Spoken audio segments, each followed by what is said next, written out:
worst possible thing you could say when you walk into a car dealership. I spent 5 years with Mercedes-Benz, 5 with General Motors, and the worst thing a person could say when they walk in is, if you could just get me to this payment, we got a deal. So your loan's probably still like 19, which means you got to pay to get out. You're upside down. It's called negative equity.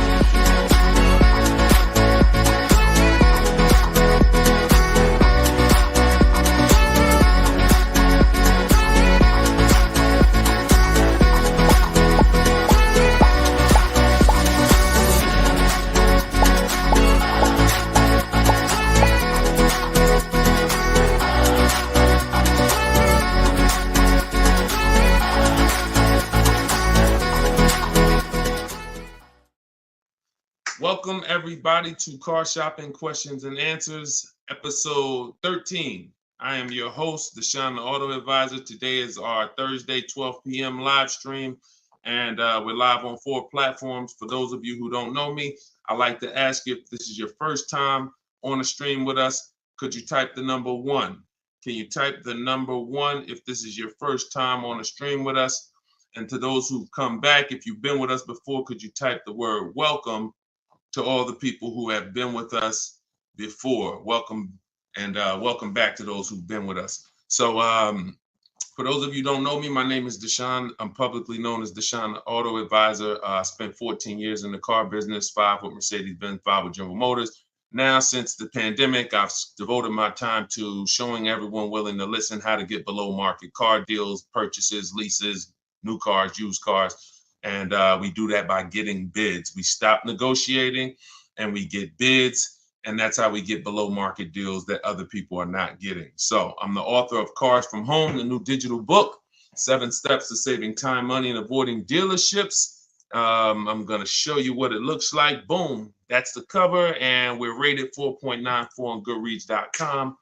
You can get yours for 75% off for the next 30 minutes. You'll see when you visit my TikTok bio or my Instagram bio or the link in the comment section that we have for you on YouTube and Facebook that there's a timer. The book is normally $97, but you can get your copy for $24 as long as you get there before the 30 minutes is up. So I would suggest you get it and come back and join the broadcast. So my man Dolan is moderating in the background. You guys can start typing your questions and we will start to answer them one by one. We'll be on for about an hour and we'll try to get through as many questions as we can in that time. All right, Dolan, once you have the first one, feel free to throw it up. Okay, and shout out to y'all on TikTok. Could y'all tap the screen if you're gonna spend a little time with us? Run those likes up like y'all always do. I appreciate you. And if you're on Facebook or YouTube, if you could hit the like button, it means a lot. It tells the algorithm we're talking big money over here, and they'll send more people who need this. This one's from Instagram. When buying used, is it wise to buy from a small lot?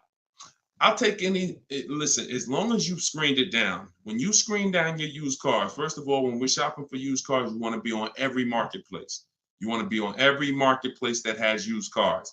I always compare this to like buying a TV. If you were buying a TV, you're not going to just go to Amazon. You're going to go to Walmart.com. You're going to go to Best Buy. So we want to be everywhere there's a car.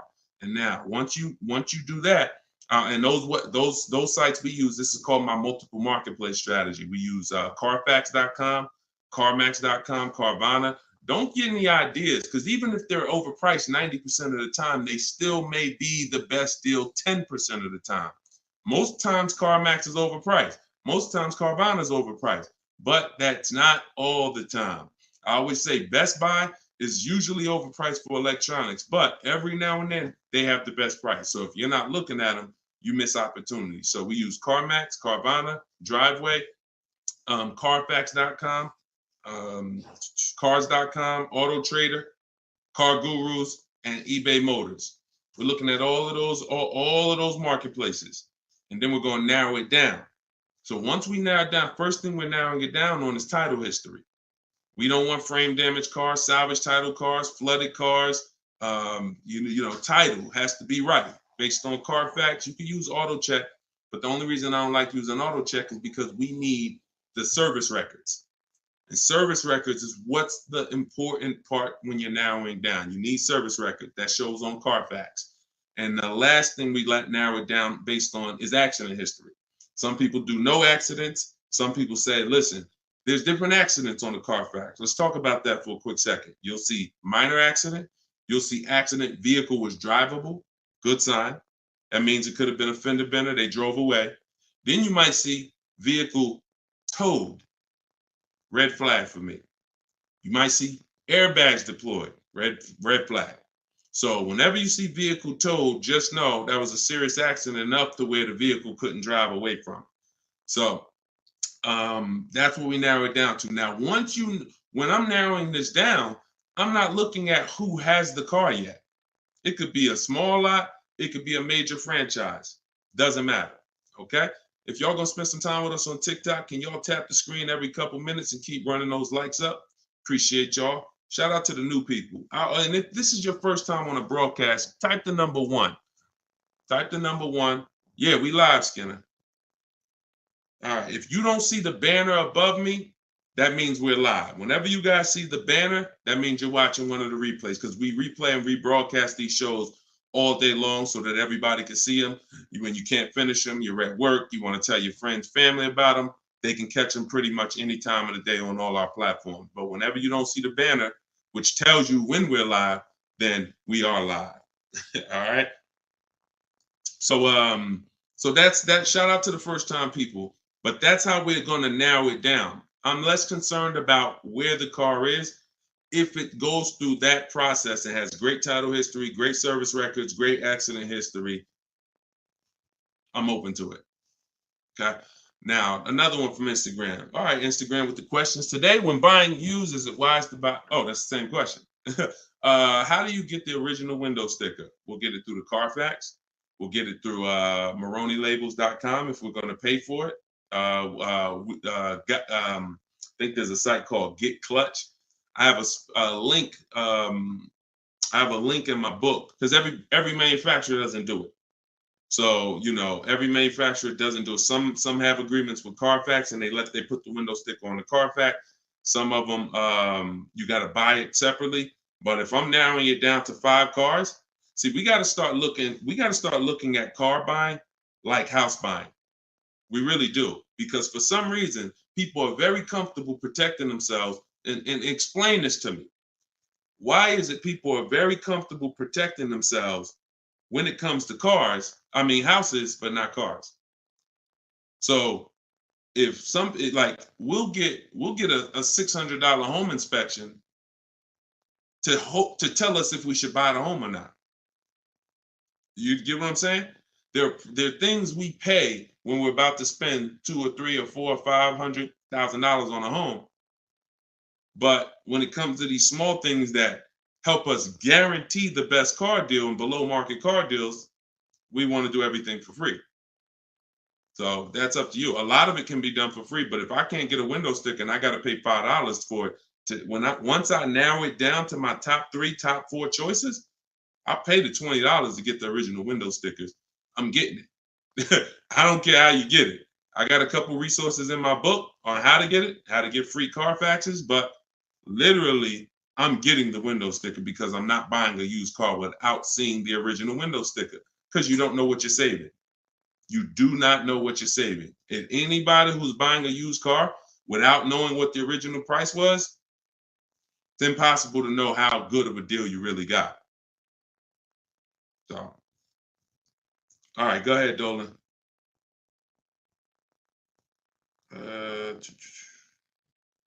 This one's from TikTok. How do you sell a lease car without the title?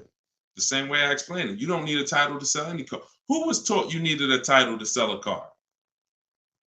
Type me in the comments, because this is a big one. There are people who not even leasing. There are people who have cars right now. You have a loan on it.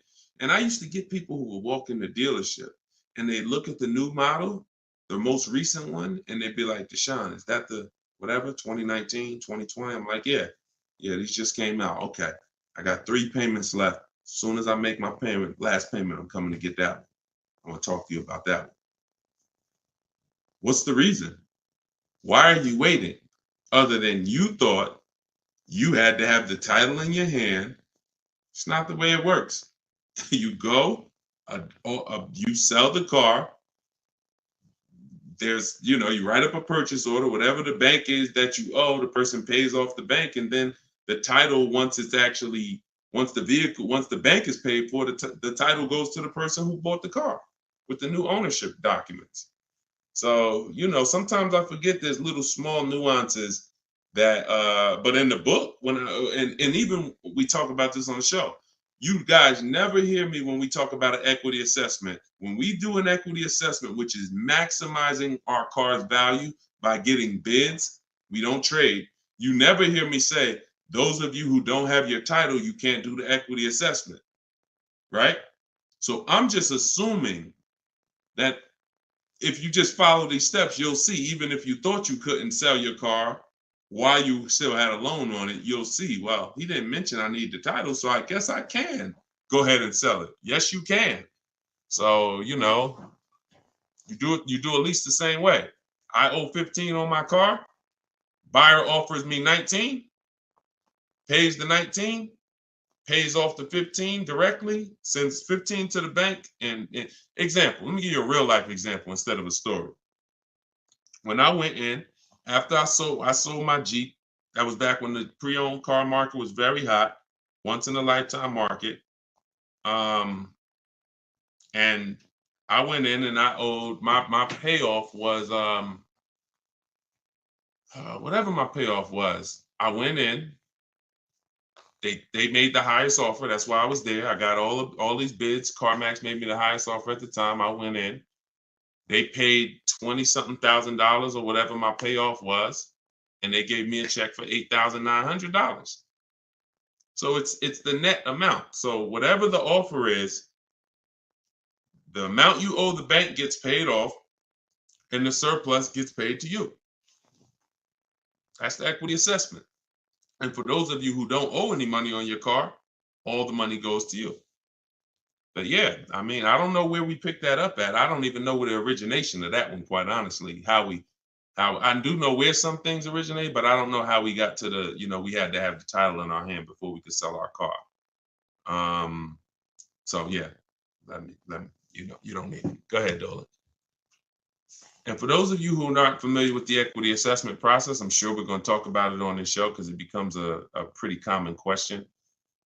So, you know, we'll get to that, I'm sure. Go ahead. Jay, what's up? This is from YouTube. How do I go about getting pre-approval with good credit? I know the car I want. Then we don't really get pre-approvals. And I'm going to tell you why. Pre-approvals, first of all, there's something called restricted pre-approvals that we want to stay away from. See, all of this became, look, every time the public does something, the car business responds to it. And they usually respond with stuff that's garbage because they're trying to capture you and take away your ability to shop. So what ends up happening is the buzzword for the last 3 years probably has been pre-approved, get pre-approved, right? Right? That's been pretty much a hot topic. So the banks just decide what we're going to do is start marketing that we'll pre-approve you.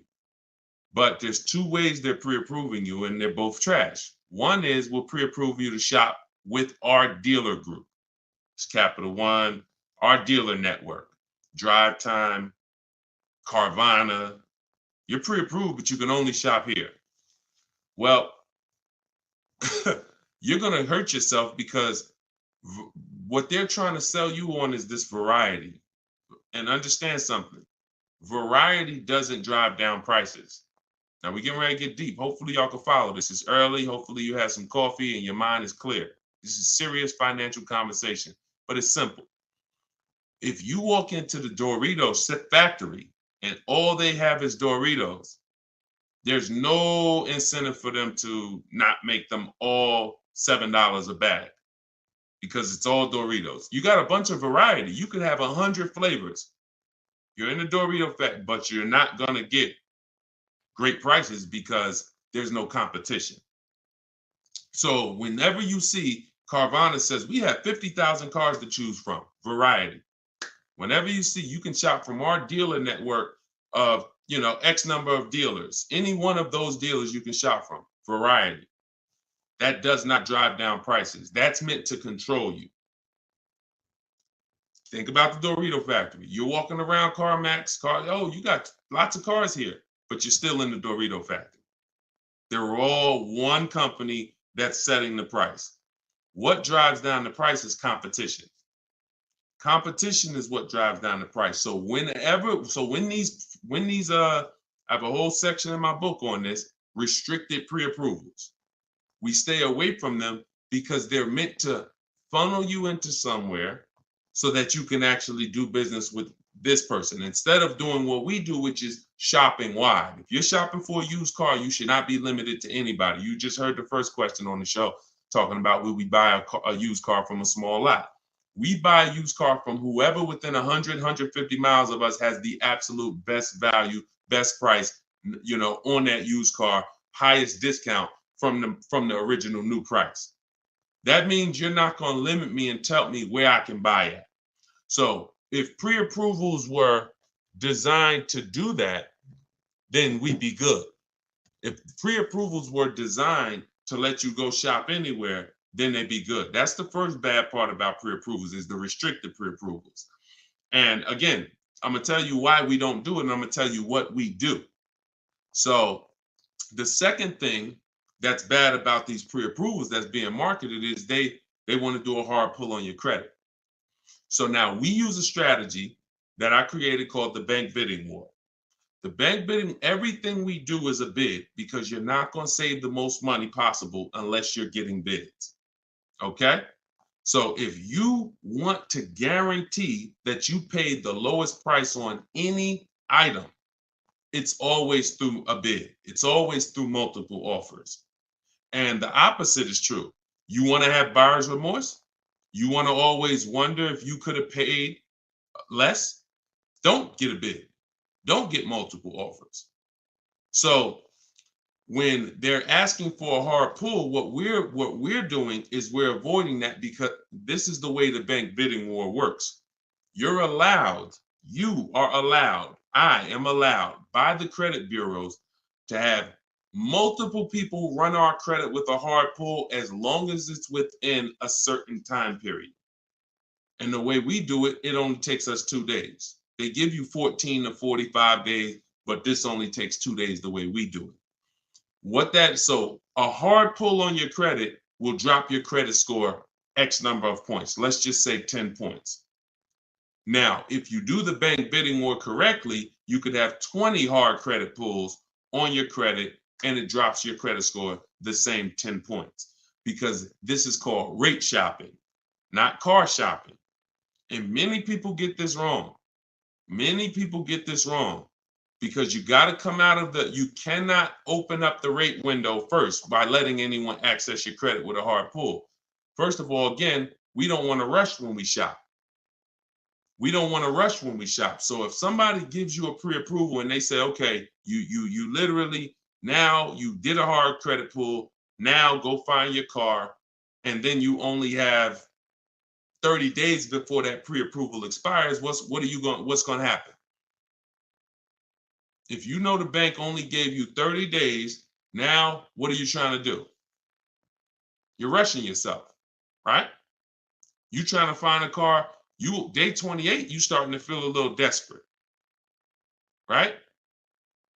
That's not what we want.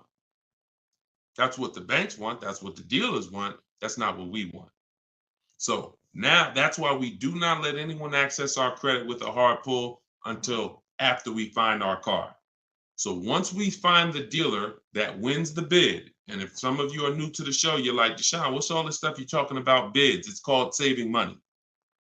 Okay? Come into our world. Okay? Step out of the world that you've been in, which is negotiating to try to get money off with cars when you don't do that with any other item. No other item do you go in and say, yo, take all this money. You don't do that on Amazon. You don't do that with TVs. You don't do that at the grocery store. None of that. So you shop for cars the way you shop for nothing else. And that's what the people who are listening to me who are like, Deshone, I want to save all the money. You locked in. So if you that person, type locked in.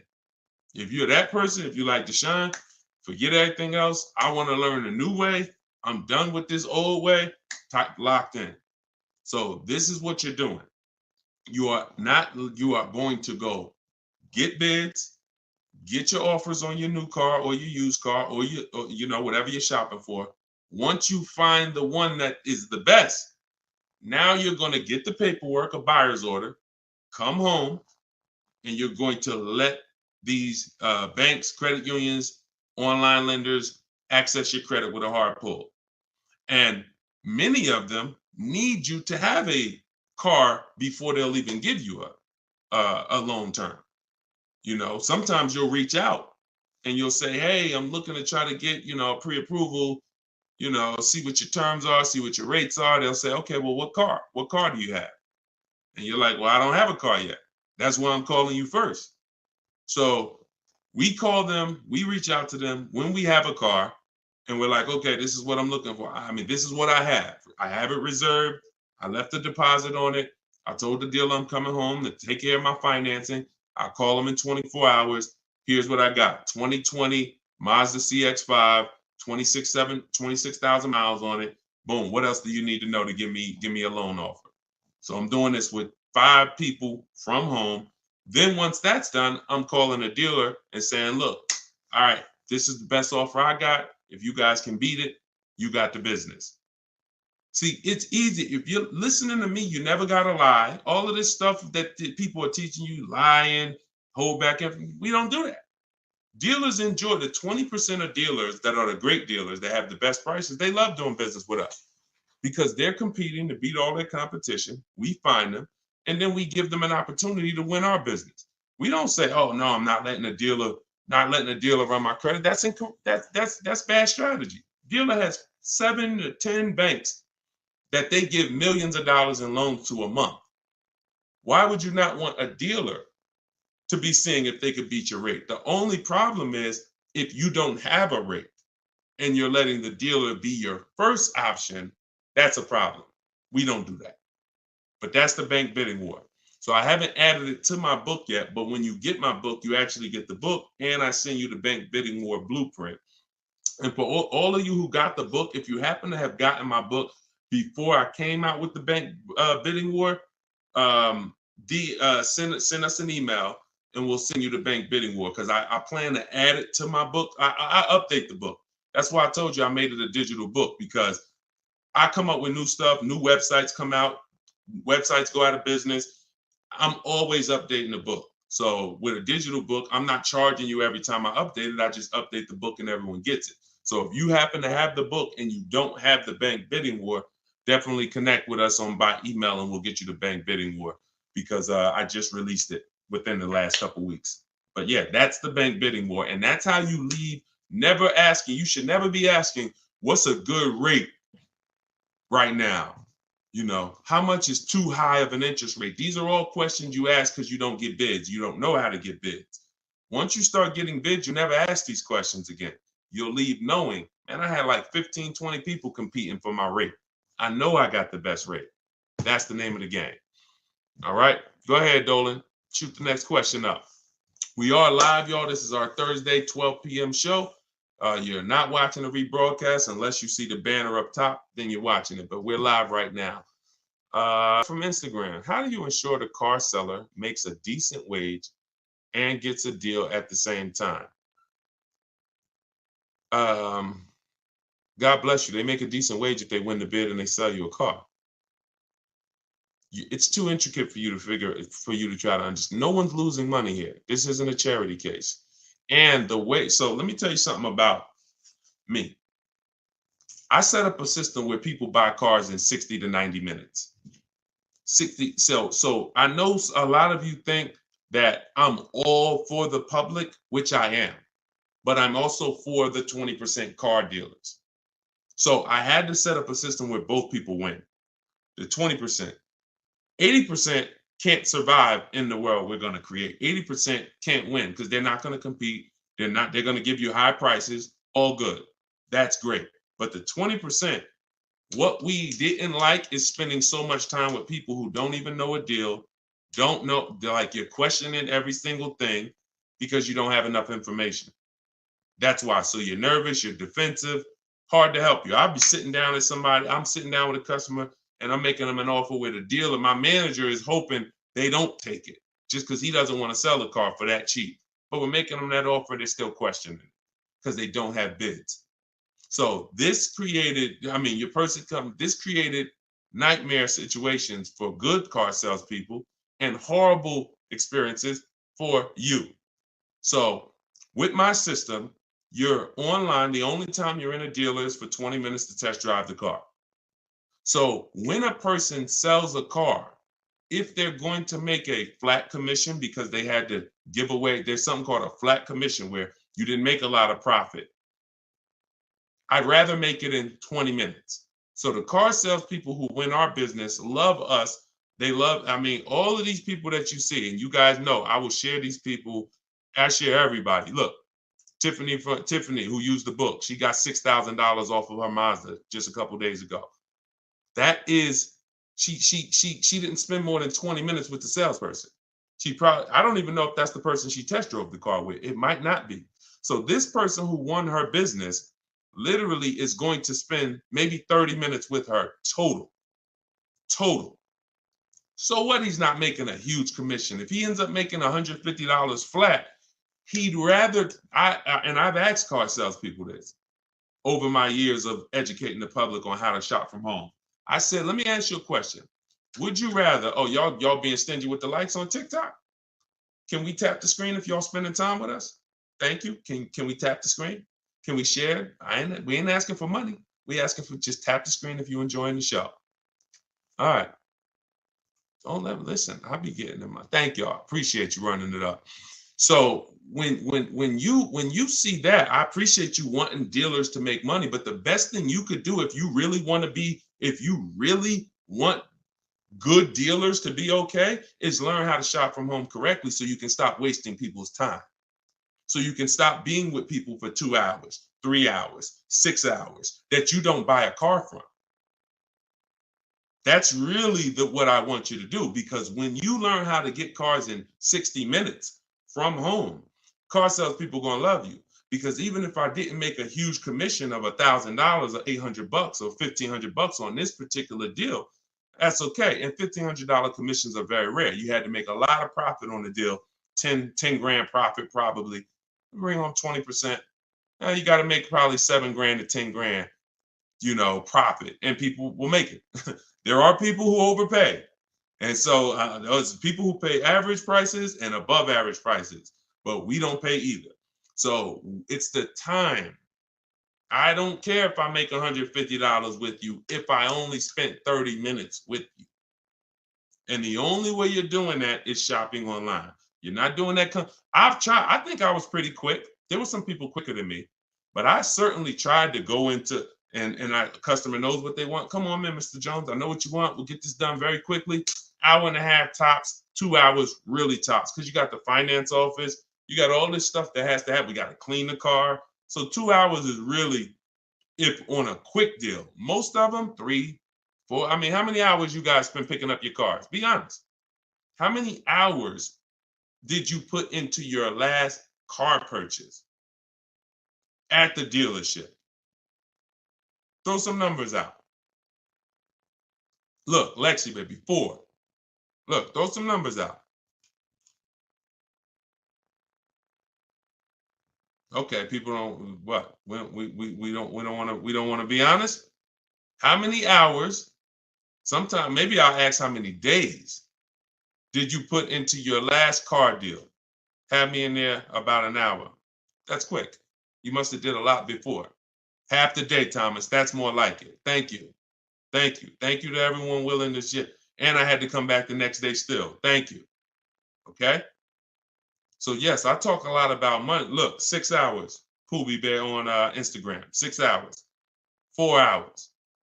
So no one that you're seeing here, I'll run down the list. Boom. Not only are these people saving all the money. Look, $690 a month on Totes BMW. Greg, $527 a month, his $56,000 Kia truck. Look, Danielle, $550 a month for her Audi. Not only are they saving all the money, they're not in the dealer more than 30 minutes. That's why the dealers love them. That's why the dealers love us. I'm never going to create a system that's painful for car dealers. I would be hypocritical to do that. I created a system where when you use it, the people you do business with love you because you're like, man, listen, this is one of the quickest deals. Some of you saw when I got my Infinity truck.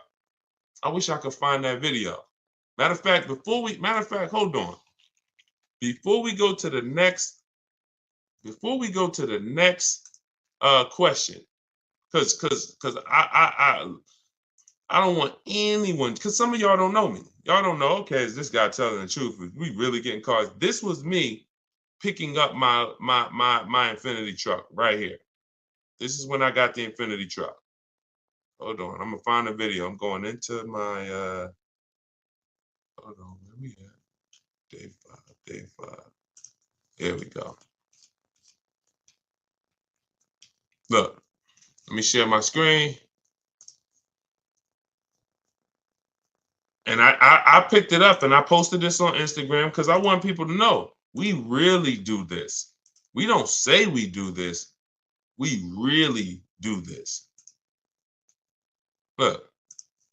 Now, there we go.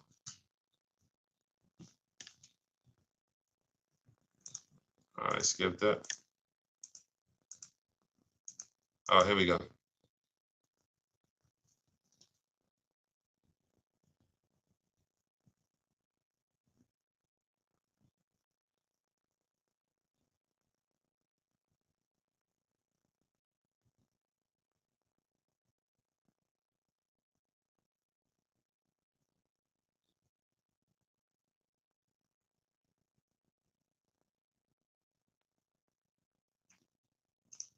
Boom. Do we understand? I know y'all can't see it on TikTok. You got to watch the rebroadcast because we're live on TikTok. We stream live from the device. Do you understand? This is not a game. This is not a game. If you when you learn that you've been conditioned to think that somehow spending time on my car deal means I saved all the money. No, it doesn't. No, it doesn't. Looking at multiple options, multiple offers while you sit at home, knowing how to screen those offers down so that you know you got the below market prices. Looking at 5 offers on new cars and leases minimum, 5 offers minimum because 80% of dealers are overpriced. This is what guarantees below market prices. You don't need to be in a dealer to get that. In fact, there's no way for you to get it in a dealer.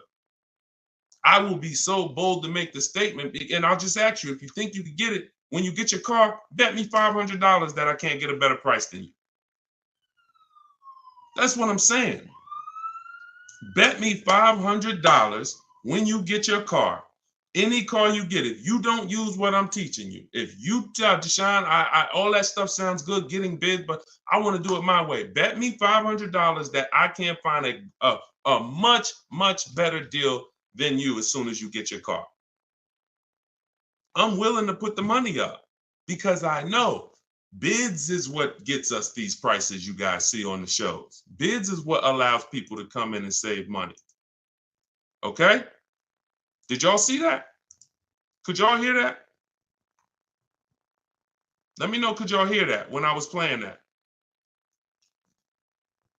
Were y'all able to hear that when I was playing it? Before I move on to the next question, before I have Dolan pulling the, why didn't y'all say something? See, we got too many people on here. We got too many people on here, y'all, for y'all to let me play an entire 1-minute video and not say you couldn't hear it.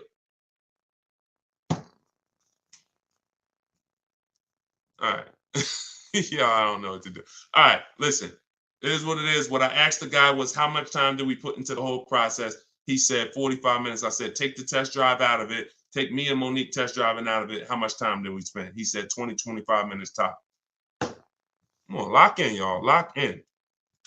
Go ahead, Dolan. Throw the next question up.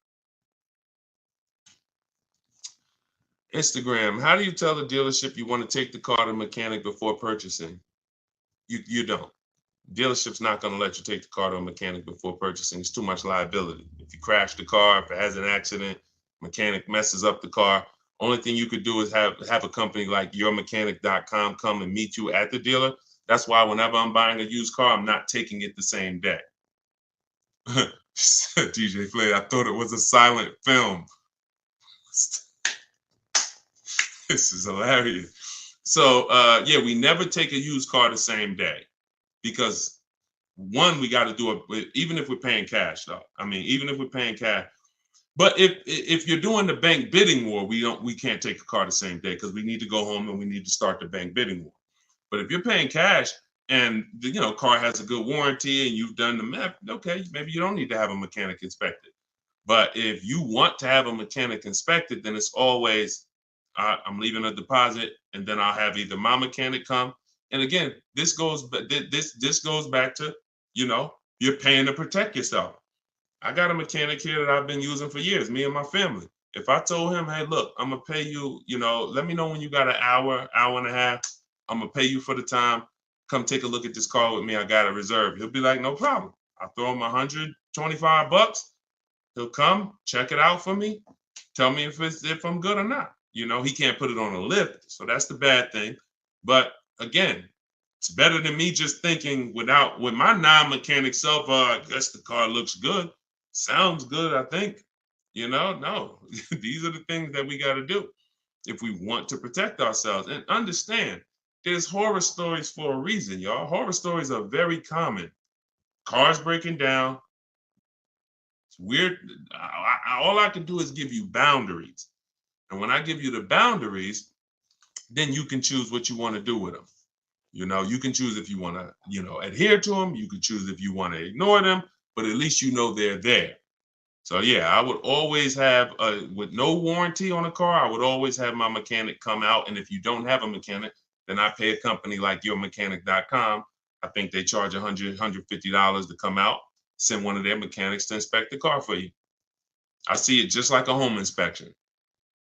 I don't see it any different. Any different. Go ahead, Dolan.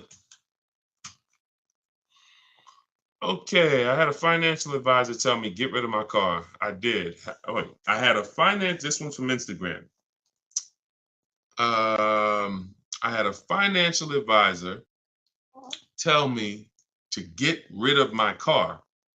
I did, however. I really need another one, but they repoed the vehicle. It's been around January. Okay, I'm trying to understand. So he told you get rid of your car, but you need another one. Get a very inexpensive car. It sounds like you're in a position where you need to get the least expensive car you possibly can. I call that a smart car, saving money at the right time. Cars that are, under 10 grand.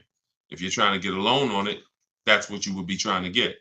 But if they repo the vehicle, you're going to have a tough time getting I would get it. If I got my vehicle repoed, my next car is a small car.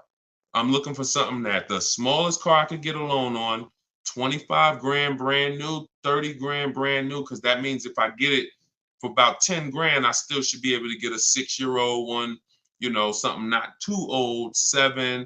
See, the problem is when you say, oh, I want the SUV and I want the 3 rows and, I want the leather and all of that. And now, okay, in order to get a car about 10 grand, you're going to get a 2009 or you're going to get a 2011 with 110,000 miles on it.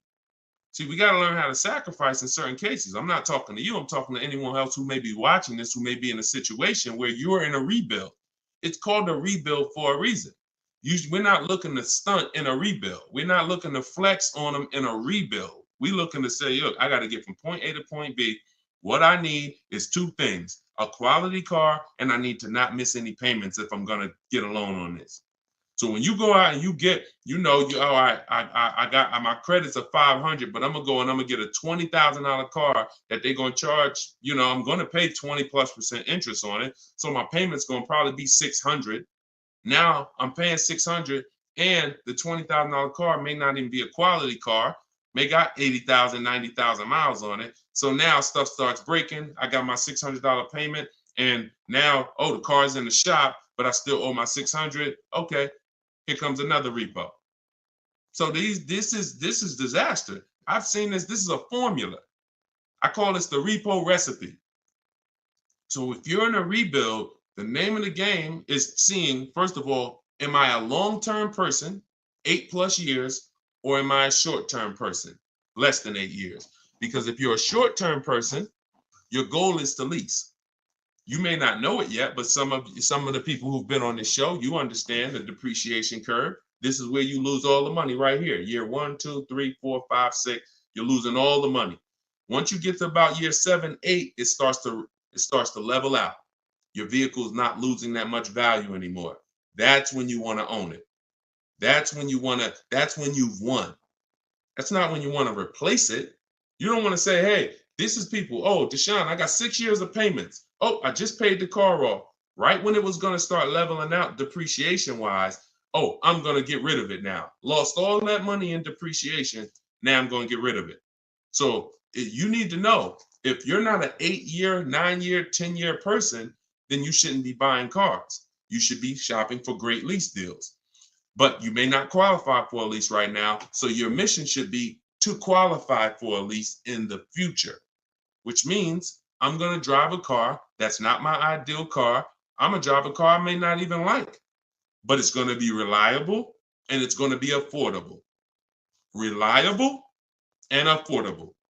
And I'm going to drive that for 2 years, make every payment on time, and then I'm going to switch into another car, brand new lease. Or if I'm purchasing, because I'm a long-term person, I'll switch and I'll if you're purchasing, if you're a long-term person, you could get a car now, pay a higher interest rate, and refinance later.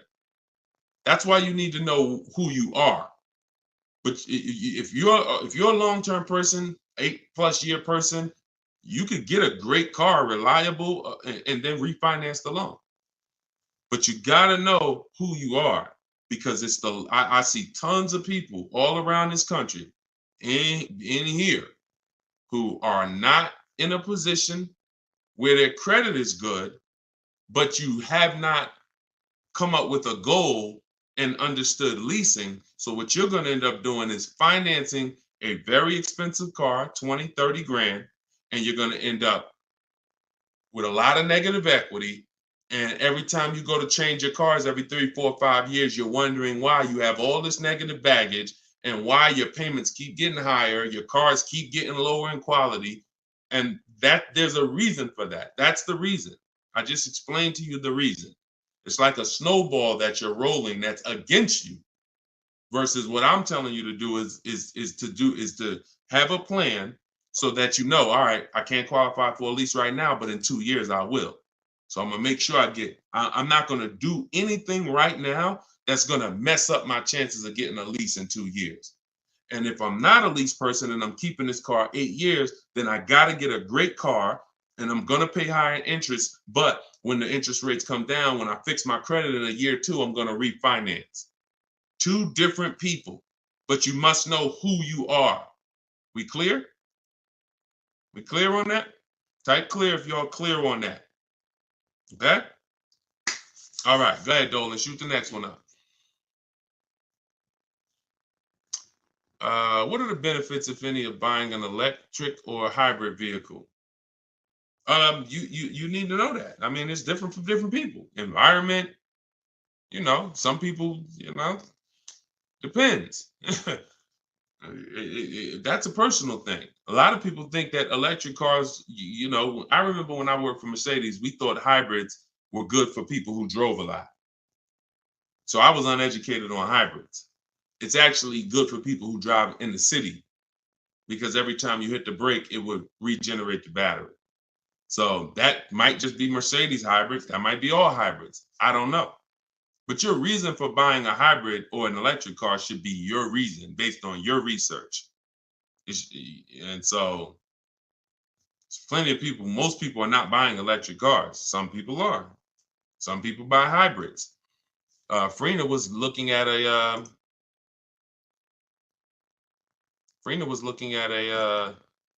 Jeep Grand Cherokee, and she was looking at a Jeep Grand Cherokee gas version. And I remember she hit me and she said, Deshone, the dealer that made me the best offer on this Jeep Grand Cherokee gas, it was like a 1.2% lease. And she said, he's saying, and that was the lowest bid out of all the bids she got, 1.2% lease. And she said, but he's saying he might have a better, he's saying he could do a better deal on this other one, which is a hybrid. And she said, what do you think? Because she's in a private group. Everybody who wants to know about, my private group, you want to attend my free masterclass, it's in the comment section. You can attend my free masterclass. It's an hour long. It's called Everything You're Doing Wrong, Buying, Selling, and Leasing Cars. And it's in my TikTok or Instagram bio. You can go and you can attend the masterclass if you want to find out more about my private group and my coaching program. But she said, so do you think I should just like have him like rework the deal? I said, look, if you're going to switch cars, pay attention, y'all, this is very important. Even though he won the bid on the gas version, you want to make sure you rerun the bids on that car. She said, okay, because she said, based on what he's telling me, he could get me to like 1% on the gas, on the hybrid one. I said, okay, run the bids. She hit me 24 hours later. She said, you're not going to believe this. Lowest offer I got on the hybrid version is 0.88. Showing the deal right now. That was $579 a month. $66,000 truck. $579 a month. No money out of pocket. So if you don't rework the deal, what question was I answering that I got on that? What question was I just answering? Oh, there we go. Thank you. Thanks, Dolan. My man Dolan coming through for me. So she didn't have a preference necessarily of hybrid. That opportunity presented itself. All hybrids don't have incredible programs. So I think you make the decision, Natalie, on what you want, and then you shop the offers on that car. That's it. It's so many cars out here, y'all. It's hundreds of cars to choose from. Pick the one that you like, get the offers on them. Like, and spend your time shopping. If you're getting a new car or a lease, you should be out test driving. This is the fun part. Eventually getting bids, that'll be fun for y'all because you'll be in control. But, for your first time, you're still going to be a little nervous. But the fun part is really getting in the car and going and test driving. All right. And going to another dealer, test driving. You're about to make a $40,000, $50,000 decision. Some of you more, some of you $80,000. You're buying luxury cars, $100,000 decision. Take a day and go and drive these products that they're spending millions of dollars on, hoping you would at least come test drive. I've had people that's like, oh, I want the Honda Pilot. Oh no, the girl said, I want the new Honda CR-V hybrid. I like the look. I said, did you drive it? Nah, but that's what I got my eye on. I said, go drive it. Once she went and drove, that's why we have a whole step in our process for this called shopping, not buying. She went and drove it. She said, yo, you know what's crazy? I like the look, but I ain't like the way it drove. I said, that's why it's important. Imagine if you would have did your whole deal online, got the thing delivered. Now in 3 months, you're sitting here like, you know what? I don't really like this. So don't discount your shopping experience, especially because using it our way, you only did 20 minutes. Don't talk numbers. Keep that rule in mind. That's in my book. Those of you who have my book know this. We don't talk numbers. Those of you who are like, what book are you talking about, Deshone? My new digital book, Cars from Home, 7 Steps to Saving Time, Money, and Avoiding Dealerships. That's where I'm teaching out of. Everything on this show is what I'm teaching out of that book. And you can get your copy for 75% off. It's normally $97. You'll get it for $24 in my TikTok bio, as long as you get there before the 30 minutes expires. Also in my Instagram bio, click that website, and then on Facebook and YouTube in the comment section. And if you happen to be watching us on TV, you can scan this QR code right here with your mobile phone and get yours for 75% off. All right. And now you have everything I teach in one blueprint in one spot. Okay. Renico from YouTube. 1 year into my Kia Soul lease, this was not the car I wanted. I want to trade the Soul in for a 2022 Kia Sorento. Is it possible, or should I wait for another year to lease the Sorento? Listen, great question. Perfect example of what I just said of why we don't discount the shopping process from now on. So you can't break a contract. The only way you can get out of the lease is if you can sell it. So you do the equity assessment. Now follow this. You're going to call your bank, call your leasing company. You're going to get the payoff. And then you're going to ask, do I have a third-party restriction? Those are the two questions. Payoff, do I have a third-party restriction? Then go on the 6 sites, get your bids. Carvana, Kelly's Blue Book Instant Cash Offer, CarMax, AutoNation, Sell My Car, Car Guru, Sell My Car, Driveway. Every time you see, is your car leased, financed, or owned, you want to put owned, because you want the straight value. When you put lease, it triggers something on their website. So just always put owned so you can see the values. If you have a third-party restriction, you're going to have to sell to a Kia dealership. If you don't have a third-party restriction, you can sell to the highest bidder, provided you have equity.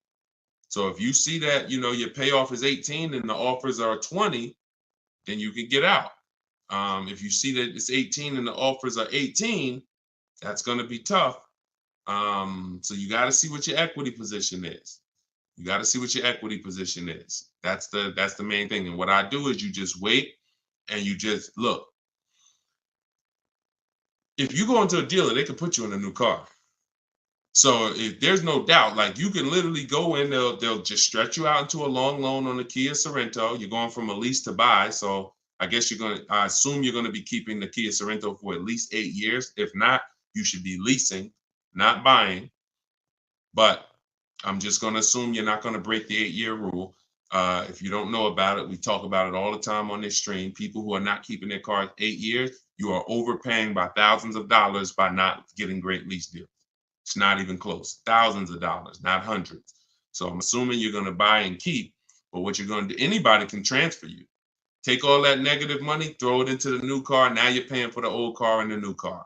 You got the new car, but so if you got a 5-year, 6-year loan, literally you're driving that new Kia Sorento, that 2022, and that is in the actual, it's with you. I'm glad, Renico. It's a great name. So you're in when you roll that over because of impatience, that 6-year loan that you're putting on the new car, the old car is with you the whole time. So until the day you make your last payment on the new car, you're paying for the old car that you got out of. That doesn't make sense unless it's just a desperate scenario. So I would do what you said. Wait. If it doesn't make sense, do the equity assessment. If it doesn't make financial sense to get out, wait, coast in it. It's a brand new car. Listen, be ashamed if you had to drive around in a brand new car for the next couple of years. So just, but use it as a learning lesson to make sure next time you shop the way, you shop in a way that protects you from having to go through this again, because this is not what it should be. Okay. And it's not meant for you to replace a car this fast. It's expensive to do. There's penalties in doing this because the depreciation of a car is just too deep. It's just you lose 20% the first year. Doesn't matter whether you leased it, bought it, does not matter. So when you go and try to replace it, you're dealing with deep depreciation of what you got. And now you're like, oh, well, I'm tired of it. See, people who never do this are cash buyers. If you pay cash for cars, those are the only people that clearly understand this. If you are in pain, I have to work to help you understand this if you don't pay cash for cars. Because if you pay cash for a $30,000 car and then you said, you know what, I'm tired of it. Nah, this wasn't the car I wanted. And you brought it back to the dealer and they said, okay, well, look, I know you only had the car 3 months, but we can only give you 25 for it.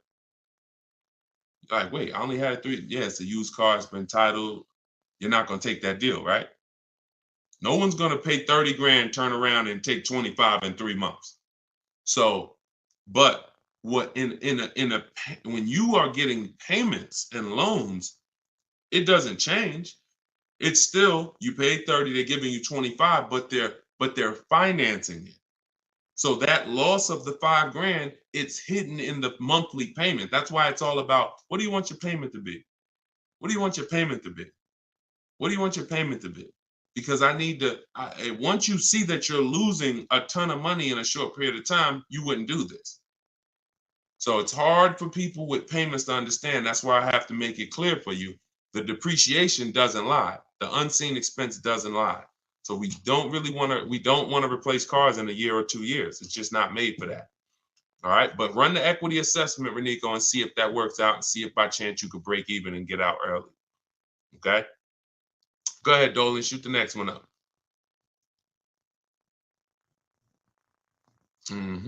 Okay, Precision Sound Works. A great part about following the book is when you're car shopping, you know what you're not going to get sucked into, a sales number presentation. Amen. Just drive and say, I'll hit you up when I'm ready. Amen. I'm glad, and I'm so glad to hear you saying this, Precision Works, because I'm trying to teach people, all I can teach people is our world is different. And the world that they're in is painful. It's painful. But when you understand that you can be in control, when you stop talking numbers in the dealership, when you have the right online strategies, you're going to the website, you're getting bids, you know how to look at used cars, you're narrowing these things down the way I'm teaching you. Listen, there's not much that's in my book that I haven't talked about on these streams. There's not much that's in my book that I haven't talked about in my videos. The difference is it's step by step. So when you hear somebody who asks me about a used car, and then somebody asks me about a lease, and then somebody asks me about paying cash, and then someone asks me about, hey, how do I get the best loan? This is all different types of people. So you might be like, oh, this question is not for me. That question is not for me. So you have to piece it together. And if you can, God bless you. We're not holding back. But for those who are like, Deshone, I just want the step by step, no interruptions in the process, no confusion. That's my book. So I'm glad you're enjoying it, Precision Work. Make sure you send me your deal so I can bring it onto the show whenever you get a car. All right, go ahead, Dolan. Okay, Marisol, YouTube. I'm looking to buy a 2025 model car. Am I able to negotiate the MSRP price? If so, how low should I start? 5% off. So you're new to the 80-20 philosophy. 80% of dealers are overpriced. So I'm saying this based on the fact that, you know, I have 1,600 people I've worked with in my coaching program, in my video course, and then I have probably 5,000 to 6,000 people that have gotten my book. So I have people from all around the country since 2021 sending me the deals they get, reporting me the deals, offers. So whenever you see, look, somebody like Greg, he said, offers the range.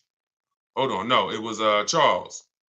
Whenever we see the range 1.2 to 1.66, I always tell people, if you don't see a $3,000 to $5,000 difference between your offers, you didn't do it right.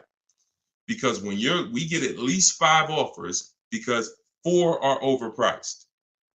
So which means, and you don't know how bad they're overpriced. They could be $100 a month overpriced. They could be thousands, if they could be $3,000 overpriced, $5,000 overpriced. If you have some of these vehicles where they're marking them up, $5 grand, 10 grand over sticker, they could be 7, 10 grand overpriced.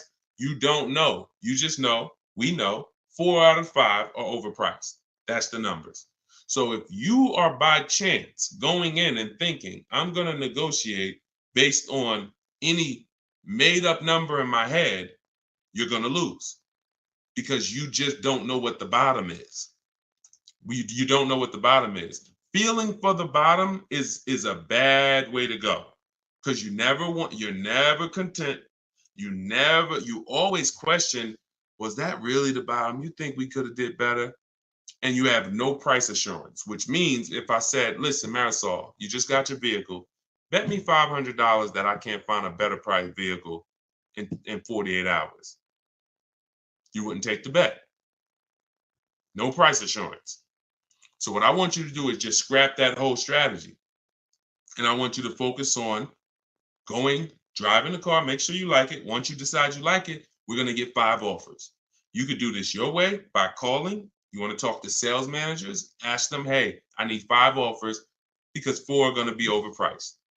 That's just it. 80% of dealers are overpriced. 80% of dealers sell for all the money they possibly can. 80% of dealers don't want to compete with their competition.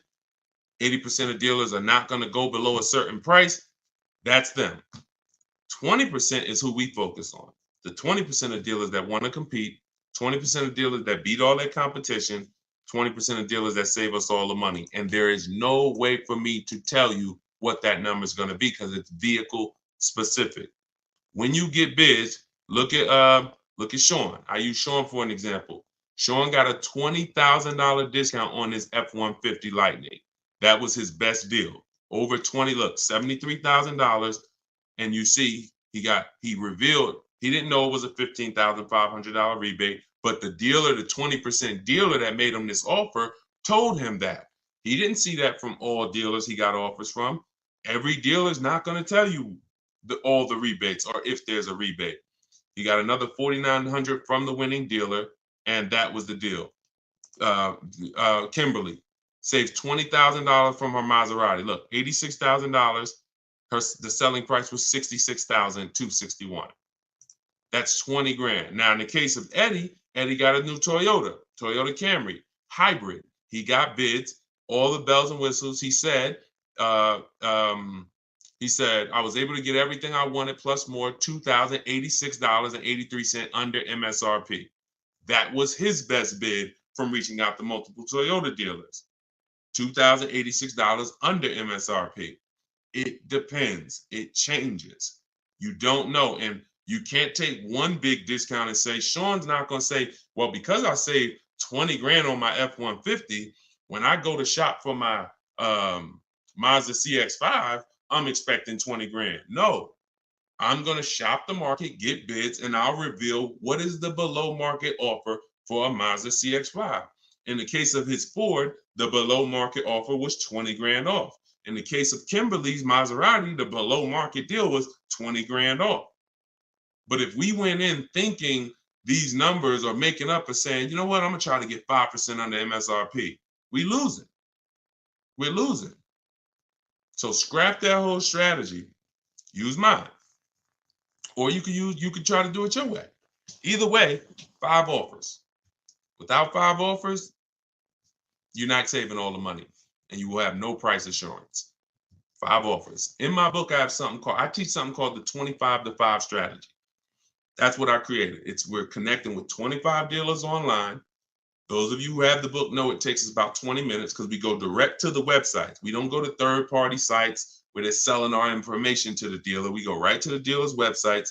I got a link in there that links you to all the dealers by zip code. So you put in your zip code and we go to each website. We copy and paste. I have a template we use. It says, hey, my name is such and such. I'm in the market for this car. These are all the options I'm looking for. This is my as soon as date I can make a deal. This is my no later than date. We give them all the information we need. Here's what I'm looking for, my option. Now we're sending that to all of these dealers. And then the goal out of 25 is to see who has a car. And then once we find out of 25 who has a car, well, we might see 10 dealers have a car that I'm interested in. That's another reason why it benefits to shop the numbers. Because when you only shop in 2 dealers, like the statistics say you do, the statistics show that you guys shop 2 dealers. That's what the statistics show, 2 dealers.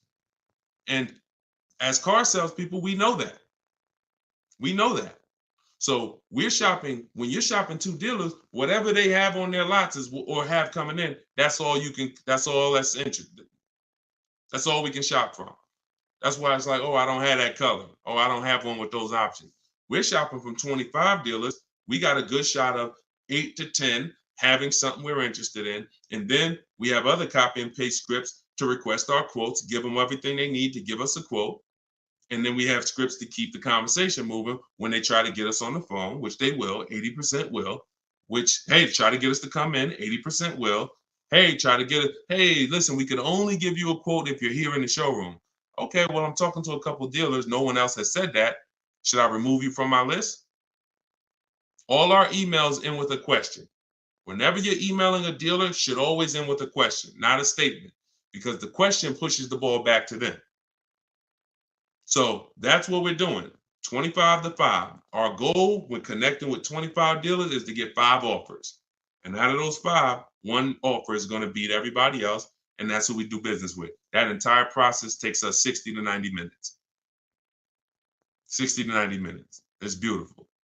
So if you're like, Deshone, I want to use your process, you can do it your way. You want to call around? I'm just telling you, get 5 offers. You could do it my way.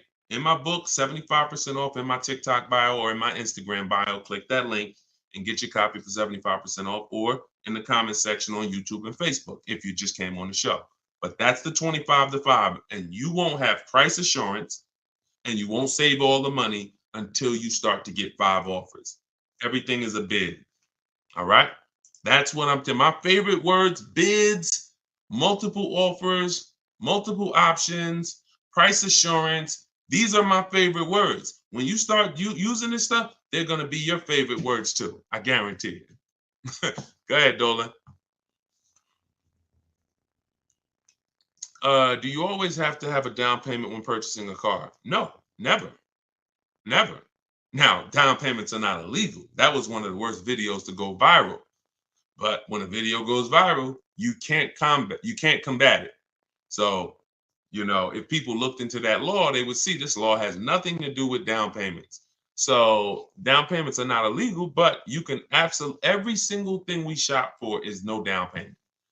When we're shopping for leases, we request all our lease quotes, first month's payment total out of pocket. We don't, you guys, some of you know who's been on the stream, I don't even like you using the words down payment. We use total out of pocket, total due at signing, not down payment. But we're doing first month's payment due at signing, 12,000 miles per year, all taxes and fees rolled into the payment. That's how we request our lease quotes. Now, we have high mileage drivers who do high mileage leases, 20, 25, 30,000 miles a year, but you always adjust it after you found the best dealer.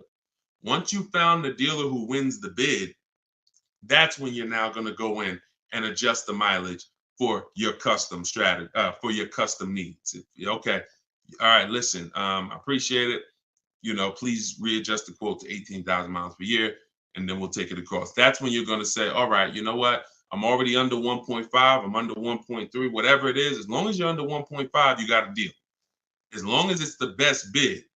Because some people say, oh, I went in, and I cannot stand this. But it's unfortunate that people think they're using what I teach, but they're not. They'll go in and say, Deshone, yeah, I was talking to the car salesman. I told him, you got to get me under 1.5. I said, what are you doing? I didn't say it. I don't even think I responded to it because I don't want people to feel like they failed. But that's not what I teach. I'm never targeting 1.5. I'm targeting 5 offers, and the only way 1.5 gets approved is if it's the lowest out of the 5, which means I know the lease program isn't great. But if I see 1.45 and then there's another lease quote for 1.6, 1.8, 1.9, now I know this 1.5 is the deal. And the dealers often will tell you, listen, I'm giving you a big discount, but the lease program's not that good. That's what's making it 1.5.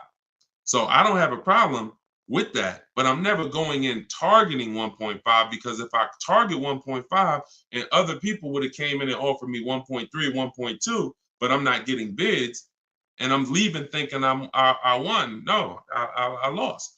So that's how we shop for our lease quotes. No money out of pocket. When we shop for our purchases, we're separating our loan, which is our monthly payments and our terms, from the car.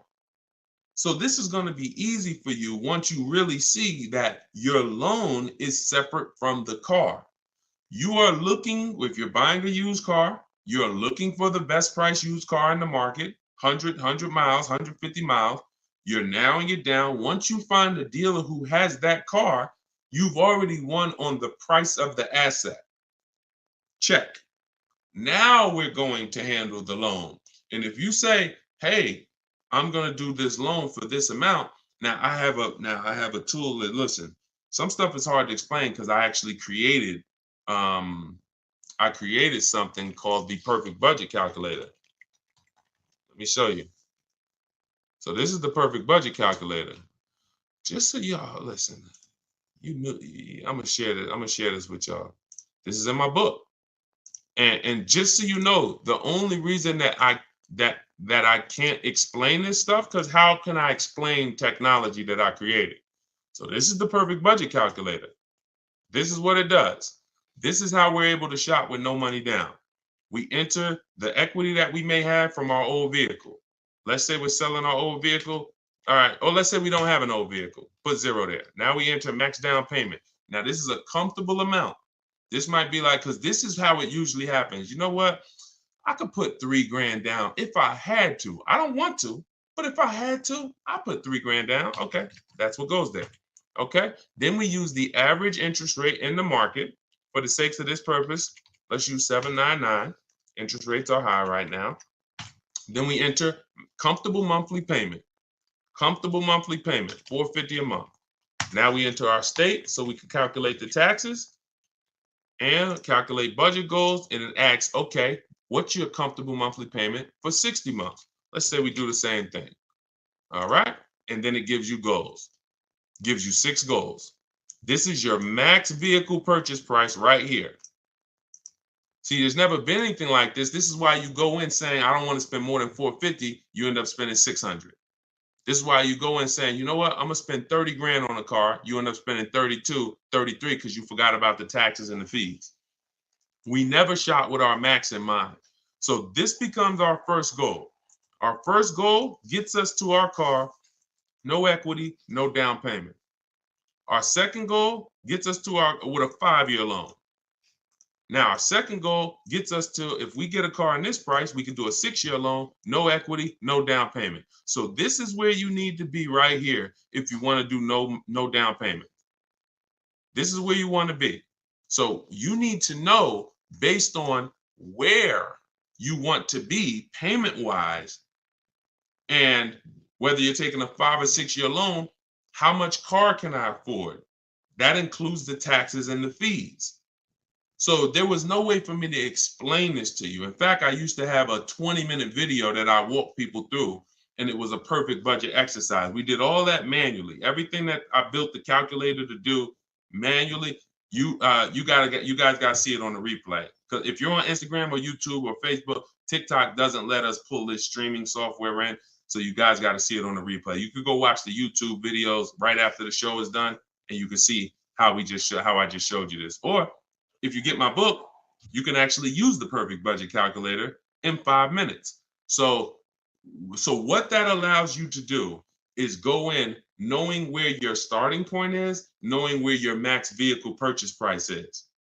That's how people go over budget all the time. Going in, all you have in mind is math. Oh, I don't want to be no more than $450 a month.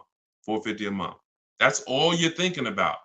Or if the bank tells you, okay, you're pre-approved for $30,000. What does that actually mean? Okay, great. I'm pre-approved for $30,000. What does that mean? 5-year loan, 6-year loan? What about my payment?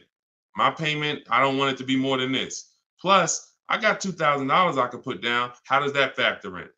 So when you get to the max monthly payment, when you get to goal 6, using the perfect budget calculator, you are using 6-year loan, your max loan, and your down payment, but you're still under budget.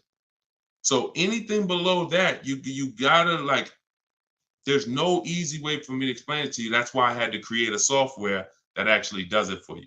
But you need to know, in order to get a car with no down payment that you're purchasing, not leasing, because I gave you how we shop for them with leases, but that I'm purchasing, I need to know how much car can I afford based on the taxes and fees that I'm going to pay for a car, taxes for my state.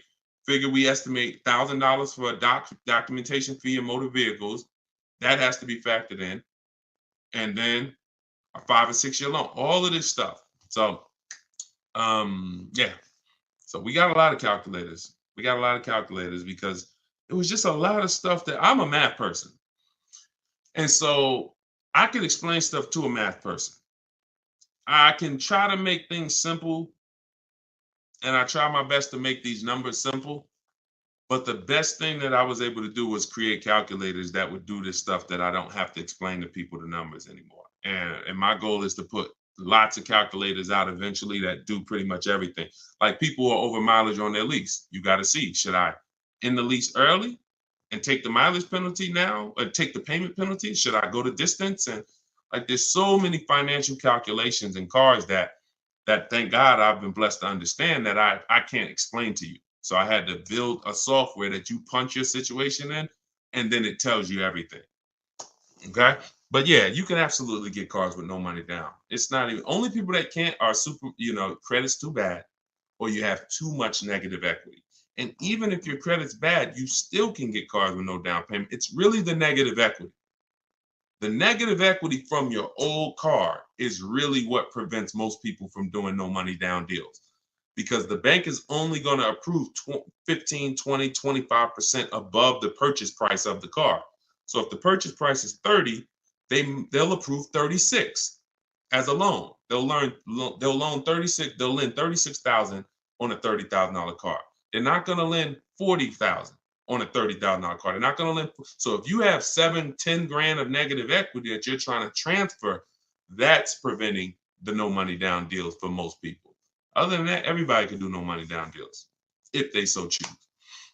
All right. So everything we talked about today was based out of my book, Cars from Home, 7 Steps to Saving Time, Money, and Avoiding Dealerships. It's the step-by-step process to mastering the science of car shopping. And the first time you do it, you're already a master. There's no test to take. The first step in the process is the most important question, which I'm going to help you know clearly whether you should lease or buy based on how long you keep in the car. And step 7 is delivery. So by the end of this, when time you get to step 7, I'm congratulating you, and we're like, okay, let's set up if the dealer is going to deliver the car or if we're going to go pick it up. That's delivery. So it's not this book you read and say, okay, all right, I'm ready for the quiz now. Let's take our test. No, every step is an action. Equity assessment, budget tool, choosing your car, shopping for it, doing a check to make sure it doesn't have any bad data out there like electrical issue software, and then getting offers, then paperwork, then delivery. It's a walkthrough. So you can get your copy for 75% off in my TikTok bio, in my Instagram bio, or we have a comment pinned in the YouTube and Facebook section. Or if you're watching us on television, you can scan the QR code and use the strategies, everything I teach in one spot. All right. Make sure you send me your deals. We'll be back for another live show shortly. If you're watching the broadcast, if you're watching the rebroadcast, you'll see the times that we're live. For those of you who want to attend my free masterclass, Everything You're Doing Wrong, Buying, Selling, and Leasing Cars, that link is also in the comments, and it's also in my TikTok and Instagram bio. You'll need about an hour, and then we do Q&A for an hour after the class. So anyway you get it, make sure you get it. I don't care how you get the information. All we do is put the information out. The rest is on you, all right? I'll see y'all on the next show. God bless you.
The worst possible thing you could say when you walk into a car dealership. I spent 5 years with Mercedes-Benz, 5 with General Motors, and the worst thing a person could say when they walk in is, if you could just get me to this payment, we got a deal.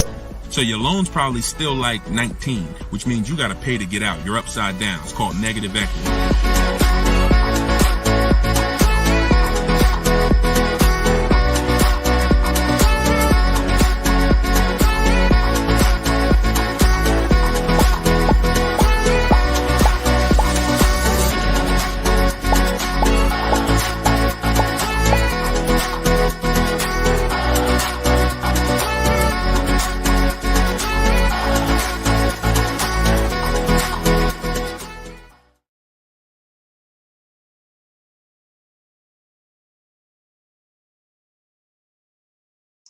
Welcome, welcome, welcome. Welcome to Car Shopping Questions and Answers, episode 14. I am your host, Deshone the Auto Advisor. We do these live streams throughout the day. We rebroadcast them, so you may have seen a rebroadcast, but today is our Thursday. Is it Thursday? It's Wednesday. I was saying, what day is it? It's Thursday. Thank you. Our live broadcast, and we do rapid fire Q&A. We are streaming on 4 platforms: TikTok, Instagram, YouTube, and Facebook. So you guys can start taking your questions. Yeah, I see you. I see you, real Zubir. I see you. We're live right now. And whenever you guys don't see the replay banner, that means you're watching a live show. So we do replay these broadcasts all throughout the day so that, you know, if you can't watch them all, you can tell your friends, your family. But whenever you don't see the live replay banner, that means we're live. So you guys can start typing your questions, and we'll be pulling them in from all 4 platforms. So just go to DeshonesBook.com, Mr. Silver. I see you on TikTok. The people with the TikTok browser were having a problem getting the book, but some people said they were able to get it on TikTok. So just try typing DeshonesBook.com into a browser, and you should be able to access it. So as you come in, start typing your questions, and we'll start getting to them. For those of you, if this is your first time ever on a live car Q&A with us, can you type the number 1? We always like to know who's the first time person, first time ever on a car shopping Q&A with us. Type the number 1. And if you have been here before, then I want you to send a, I want you to type welcome to the people who are first timers. Reginald, what's going on? I see you, Reginald, on YouTube. I see you flipped apart on Instagram. Sweet Major, I see you. Herman, I see you on Instagram. Real Zubir, I see you. Mr. Silver, welcome back. I see you on TikTok. If this is your first time with us, type a number 1. We welcome you. My name is Deshone the Auto Advisor. As I said, I spent 14 years in the car business from 2006 to 2020, left after the pandemic, never went back to Mercedes, and have been teaching people who are willing to listen how to save the most money, get below market deals, guarantee their best prices, their best interest rate, their best deals, car shopping online, getting bids instead of negotiating. So it is an entirely different science, but we go deep on it here. So feel free to ask your questions, and we'll start getting to them one by one. Everything I'm going to be teaching out of in this stream is out of my new digital book, Cars from Home, 7 Steps to Saving Time, Money, and Avoiding Dealerships. And we're going to put a comment for you guys in the Facebook comments and in the YouTube comments. We just like to get the housekeeping done so we could get right to the show, because you know, once we get to the questions, we don't turn back. We don't stop until the hour is done. So we'll be here for about an hour. So we're posting a question now. Those of you who want the book on Instagram, it's in my bio. It's in my TikTok bio, and you can get yours for 75% off. You won't pay the normal $97 price. So let's get to it. All right. Let's see. We have Instagram. My car is out of repo and it was bad deal from jump. What can I do? Okay, so you got your car out of a repo. All you can do to get out of a car is sell it. That's it. You could sell it. Now normally you might say trade it, but we don't use the words trade here. We use the word sell it. So whenever you are, because you're not going to get the most money trading. So you want to do something we call an equity assessment. You want to find out how much you owe, call your bank. And this is the first step for everyone. If you have a car right now that you need to replace, I want you to stop thinking about trading, and I want you to start thinking about getting bids on it. Okay? No matter what you have, if you have this phone right here and you said, I'm going to trade this phone for something, are you going to get the most money for the phone? Think about that. Think about that. Yes or no? And always stay close to your keyboards, because we dialogue here, okay? I ask you questions. I need you typing fast in the dialogue. If you had this phone right here and you said, I'm going to go trade this phone, that's different than you getting bids on it and seeing what's the most money somebody would pay for this phone, Okay, so that's what we do when it comes to our car buying process. So you're gonna call your bank, find out what you owe, and then you're gonna go to CarMax, Driveway, Carvana, Kelly's Blue Book Instant Cash Offer. Do not use KBB.com. It's a marketing site. And all it is an algorithm. It's algorithms trying to tell you what your car is worth. We're past that day. The world we live in now, we can get offers. And that's what you want. That's all that's important is offers. So Kelly's Blue Book Instant Cash Offer, Car Guru Sell My Car, and Auto Nation Sell My Car. That's 6 people who are competing to buy cars every day. And that's where you want to go. Once you go there, you'll be able to see if you have equity, means you could get out very easy. So if you owe 15, but your highest offer is 20, that's a 1-hour inspection. They'll cut you a check and you got the equity. That equity is cash money to you. You put it in your bank, you can use it as a down payment. If you have negative equity, that's a different story. You're going to need to account for that. But the first thing you must do if you are replacing a car is an equity assessment. Okay? That's step 2 in my process. After we decide leasing or buying, and I'm sure we'll be talking a lot about leasing versus buying while we're here. So, all right, let's go. Keep the questions coming and type out your entire question. Try to get it in one shot so that we can see it all. But that's your first step, the real Zubair. Do your equity assessment. If you said you owe quite a bit, you gotta do the equity assessment and get real numbers. Let's get out of the gray area. I know I owe a lot. Oh, I got some equity. Oh, I got some negative equity. Let's get hard numbers so that we can move to the next step intelligently. Okay? Car buying is all about the numbers. Oh, it's still in repo. Then see if you can get the cash to get it out. That's it. I mean, if you can't get the cash to get it out, then what are you going to do? If you've had a car repossessed, they give you some time to come redeem it. You got to come up with the cash. If you come up with the cash, then at least you have a car and you can rebuild your credit based on having a car not repoed yet, but taken, which means you've gone 90 days, past 90 days on your payments.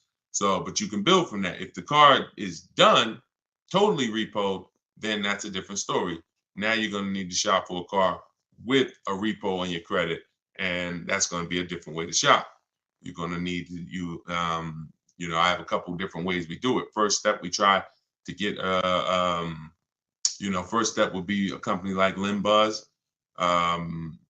They'll pre-approve people with really, really challenged credit, no credit, new people to the country.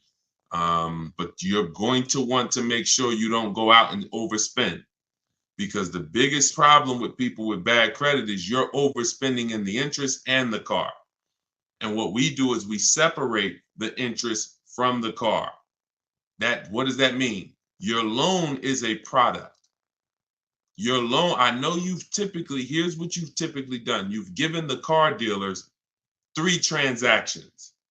And that's why you can't get good deals.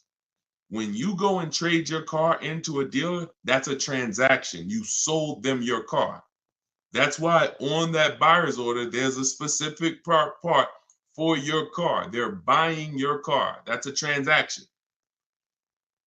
Another part of the transaction is you bought a car from them. That's a different transaction. And then if you got your loan from them, that's a third transaction. So there's no way to get a good deal when you're giving dealers 3 transactions or 2 transactions and you haven't gotten bids for either. Break this down a little bit more before we go to the next question. There are companies that want to lend you money. They don't sell cars. That means they're willing to compete against other companies that want to lend you money. That means if this company is giving you an 8% interest rate, this one might give you a 7% interest rate, this one might give you a 6.2% interest rate. They're willing to compete. You need to bid that out. See, the only way we have price guarantees, what's going on, Trini, man? Good to see you. The only way we get price guarantees is by bidding our business out. So there's companies that only want to buy your car from you. Those are the companies I named like 5 minutes ago during our equity assessment. They don't even sell. they're not interested in selling your car. They like to, but they're also interested, hey, we just want to buy your car. Even if we can't sell you one, we'll buy yours from you. You should be bidding that out. Type $ if you're clear on that. And then when you buy your car, you're bidding that out. So when people with bad credit usually go and don't have a strategy like the one I'm telling you, you're going to go and overpay because you're mixing the loan with the car. You're going to a dealer saying, hey, I like that car, get me approved. So you didn't even get a bid to find out, was that the lowest price car? Because some people think all dealers' prices are the same. They're actually all different. And look, only you know, but I know, I've been doing this long enough to know there are people who've been taught every Nissan dealer is the same price. That's why they'll come home and say, man, Nissan doesn't have good deals right now. No, one Nissan dealer didn't. So you have to, when you're shopping for used cars, you want to be looking at all the inventory to see who has the best price used car. Then you would use a company like LendBuzz, like I mentioned, who approves people with bad credit, no credit, new to the country, because at least you know you got a great price on the car. See, if I'm going to pay 20% interest because I just had a repo, that's between me and my lender. Do we understand? Most times when you have bad credit, it's between you, the dealership, and everyone else in the dealership. They know you have bad credit because you've been there for 10 hours. How'd you get here at 9 a.m. with me? We both walked in the door and I left at 12 and you still sitting in the waiting room hoping they get you approved. Everyone in the dealership knows you have bad credit. That's the way it is when you're mixing the credit and the car and you have bad credit. So what you need to do is be doing what I'm telling you, shopping for your car, finding the best price car, and then trying your best to find a company. You can try LendBuzz, as I said. But if you're overpaying for the car, if you're just walking into a dealership that you like, oh, I like that, and you think you're going to just have a good time getting approved, you got to understand, you could overpay by $3,000-$4,000 for the car itself, and then you're going to pay 20%, and you're just burying yourself. And that's what most people are going to do, unfortunately. That's not what I want you to do. Okay? So we'll talk more about our online shopping system, new car. I'm sure as we go through more questions on the stream, we'll go more deep into our online shopping system. But that I need to give you, if you have bad credit, challenge credit, repo, you need to have an overview of what your plan should look like, and that's what it is. Shout out to the people running the likes up on TikTok. Appreciate y'all. If you could tap the screen every couple minutes, if you're getting value so far, tap the screen. All right, let's go to, I see you, Uncle Hassan on TikTok. Let's go to you and type your questions, y'all. We're going to try to get to as many as possible. 23 Outback Wilderness, 9,000 miles, certified pre-owned. Should I get a warranty and what would be a good price? Well, you bid out the warranty. Multiple dealers. You call another Subaru finance manager. Hey, I got this 2023 Subaru Outback. I just got it. What could you give me? Can you give me your price on the warranty? You bid that out too. Now, that's the only way to know a good price. See, any question, what would be a good price? Only bids answer that. Now, if you try to answer it your old way, you'll have no price assurance. That means you don't know it's a good price. You're just hoping. And I'm not hoping. Nobody who's learning from me, no one who I show you in these shows, if you're going to do well, you're not going to hope anymore. Hope is not a strategy. I hope I didn't overpay. I hope that was a good price. I hope I got enough for my old car. I hope I got a good interest rate. You understand? That's actually a little buyer's remorse. And we eliminate that. And the way we eliminate it is through bids. So should you get the warranty? Let's talk about that. So here's an extended warranty question. Uncle Hack from TikTok is asking, should he get the extended warranty on this vehicle? So here's what it comes down to. How expensive, how likely is it that things will go wrong with the car? And how expensive are they when they go wrong? Because all an extended warranty is an insurance product. It's an insurance product, which means you could pay $2,000 and not use it. Just like auto insurance, right? We pay for it every month. Sometimes, most times, if God bless us, we don't use it. There's no accidents. There's no reason for us to use it. So with an extended warranty, you're trying to measure your risk and say, okay, what's the likelihood of me using this? And I got to use it enough to get all my money back and more. So if the warranty costs me $2,000, I don't want to just get $2,000 in value back, because if that's the case, I could have just, not paid for the warranty. So does the car have a high repair cost? You want to go to Google and type in Subaru Outback, the vehicle you got, repair costs. This is something that we do when we're considering extended warranties. This is step 6 of my process. Sounds like you already got your car. You've already locked up your deal. So this will fall under the paperwork and protection phase. My book is 7 steps. Step 6 is paperwork and protection right before delivery. These are the things we're trying to see. Do they make sense for us to get based on our situation? So with the car, if you see that Subaru you're getting has a high likelihood of repairs and a high expensive repair cost, then you may want to go ahead and get the extended warranty. Now, if you see that the repair cost on that is low, and you could just, again, type in repair. And also, I hope you try to type in longevity. But longevity is something that's above and beyond repair costs, because longevity is when we're looking 100,000 miles, 150,000 miles. What are people saying about these cars? So the repair costs are more over the next 3, 4, 5 years. What is it going to look like? So if you see that this vehicle has higher than normal repair costs, then you may want to go ahead and get the warranty. But if not, then you may want to just keep that $2,000 or whatever you would spend. So, that's all of it. A Mercedes, when people were buying Mercedes from me, I told them buy as much warranty as you could afford, because I knew it's good money. If you spend $4,000 on a Mercedes warranty and it covers you for 3, 4 years, good money spent. Because when something breaks on a Mercedes, on a Range Rover, on a BMW, on a Cadillac, sometimes it's thousands to fix.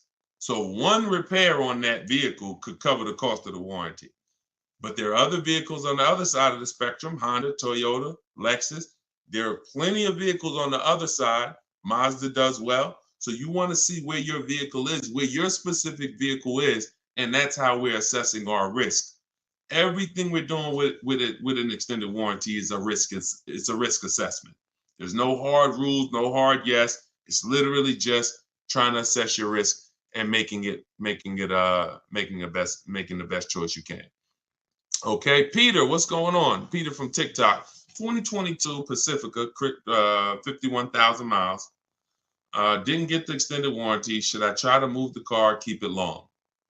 2022, I'm guessing it's not a 2022.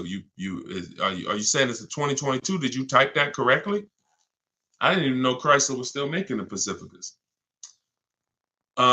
Listen, there's a hard rule, y'all. Look, who knows what this is? One word if you've seen this before.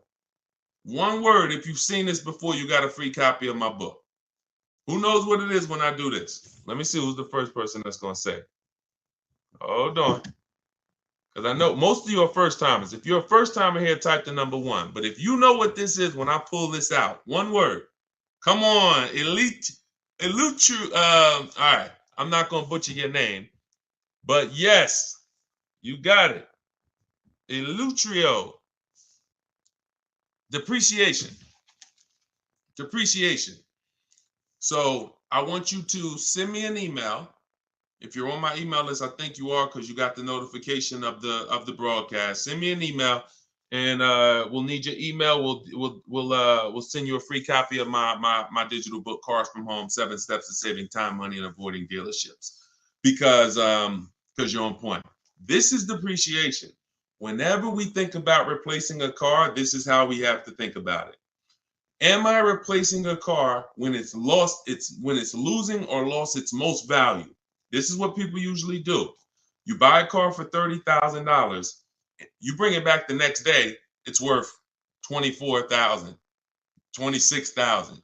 You're like, wait, how did I lose that much money in one day? That's what it is. The car's been titled. It's no longer worth what you just paid for it. So, and the more you overpay, the more you lose, because it doesn't change. You could, if you overpay because you don't have any strategy and you end up paying 33, that car's still worth 26. That car's still worth 25, whatever it was going to be. But a year later, you buy a car for 30,000. What's it worth a year later?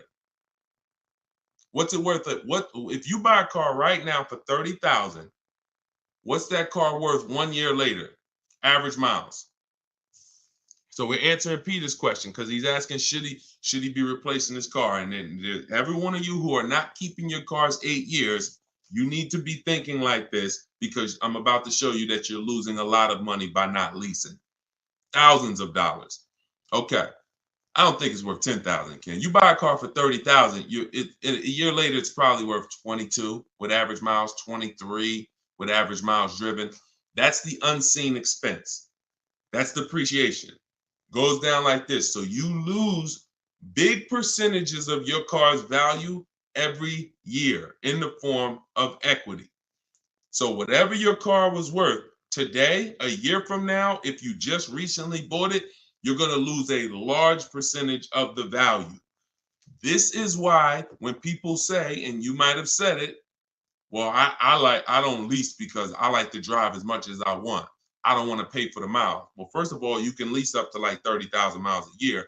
Second of all, you pay for the miles whether you drive the car or not when you buy it. Well, let's go deep on this. If you park a car outside your house right now and you leave it there for 1 year, never drive it, you come back a year later, it's not worth what it was, right? Right? Right? Right or right? Okay, I want to make sure you're following this, because everyone who hasn't seen this lesson on depreciation, you need to burn this into your brain. It's very simple. It's a high school kid could understand what we're about to go over. So a car that you bought for 30,000 this year is going to be worth 23,000 next year with average miles, and then it's going to be worth 18,000 the next year, and then it's going to be worth 16,000 the third year, and then it's going to be worth 14,000 the fifth year. It's going to keep going down, but there's going to come a point in time where it's no longer losing that much money. Who has a car outside right now? If you've had it for at least 8 years, tell me how many years you've had it outside right now. Type the number of years, not if you've had it for at least 8 years. Because I want to let Peter know that if he's not keeping his car for at least 8 years, he should be leasing. He should be shopping for great lease deals, not great purchase deals. And there's no way for you to get a great deal if you purchase when you should have leased. It's no way. And I'm going to show you that too. Okay, so tell me, let me know. Let me see. How many years have you had the car outside? So Al, I see you've had it for 14 years. Let me know. Who's had a car outside? Tell me the number of years. Greg, I see you, 5 years. Shakita, I said more than 10. Gigi Sweet Treats, I see you on Instagram, 9 years. Jose, 20 years. Okay, Jose on TikTok with the 20-year car outside. Helen, 10 years. Sprice on Instagram, 12 years. Okay, this is what you got to understand.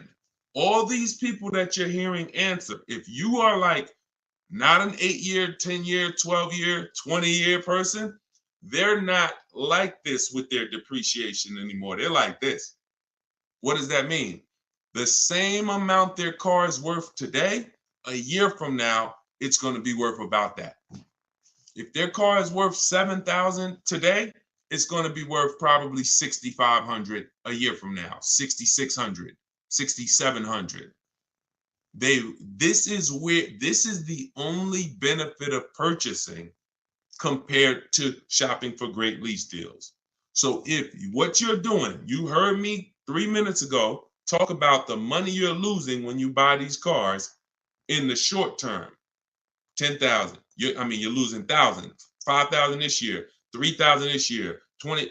So if you replace the car in that cycle, you've just lost tons of money, because you're literally replacing the car in the biggest depreciation phase. And I always say cash buyers never do this, The only people that do this, unfortunately, are people with a monthly payment. Because what you're doing is you haven't clearly saw, see, what I'm showing you is the value of the asset, the value of the car. The value of the car isn't your loan. The amount you pay for it isn't your loan. That isn't the value of the asset.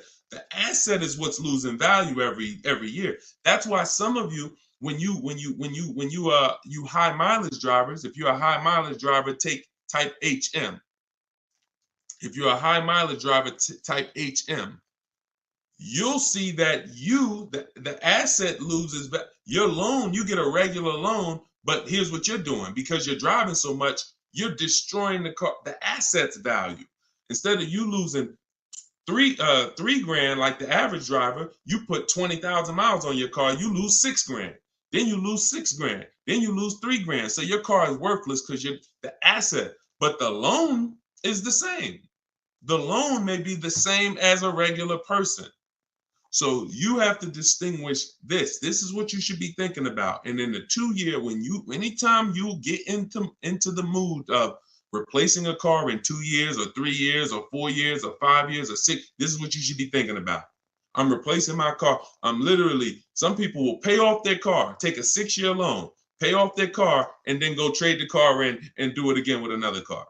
Soon as they pay off the car, just go get another 6-year loan, pay it off, replace it. Just vicious cycle of money being thrown away. So you saw the first way to avoid that depreciation cycle. I just laid out with long-term ownership. You saw the people, 8 years, 10 years, Jose, 20 years on TikTok. This is all long-term ownership, avoiding depreciation. Here's the other way, great lease deals.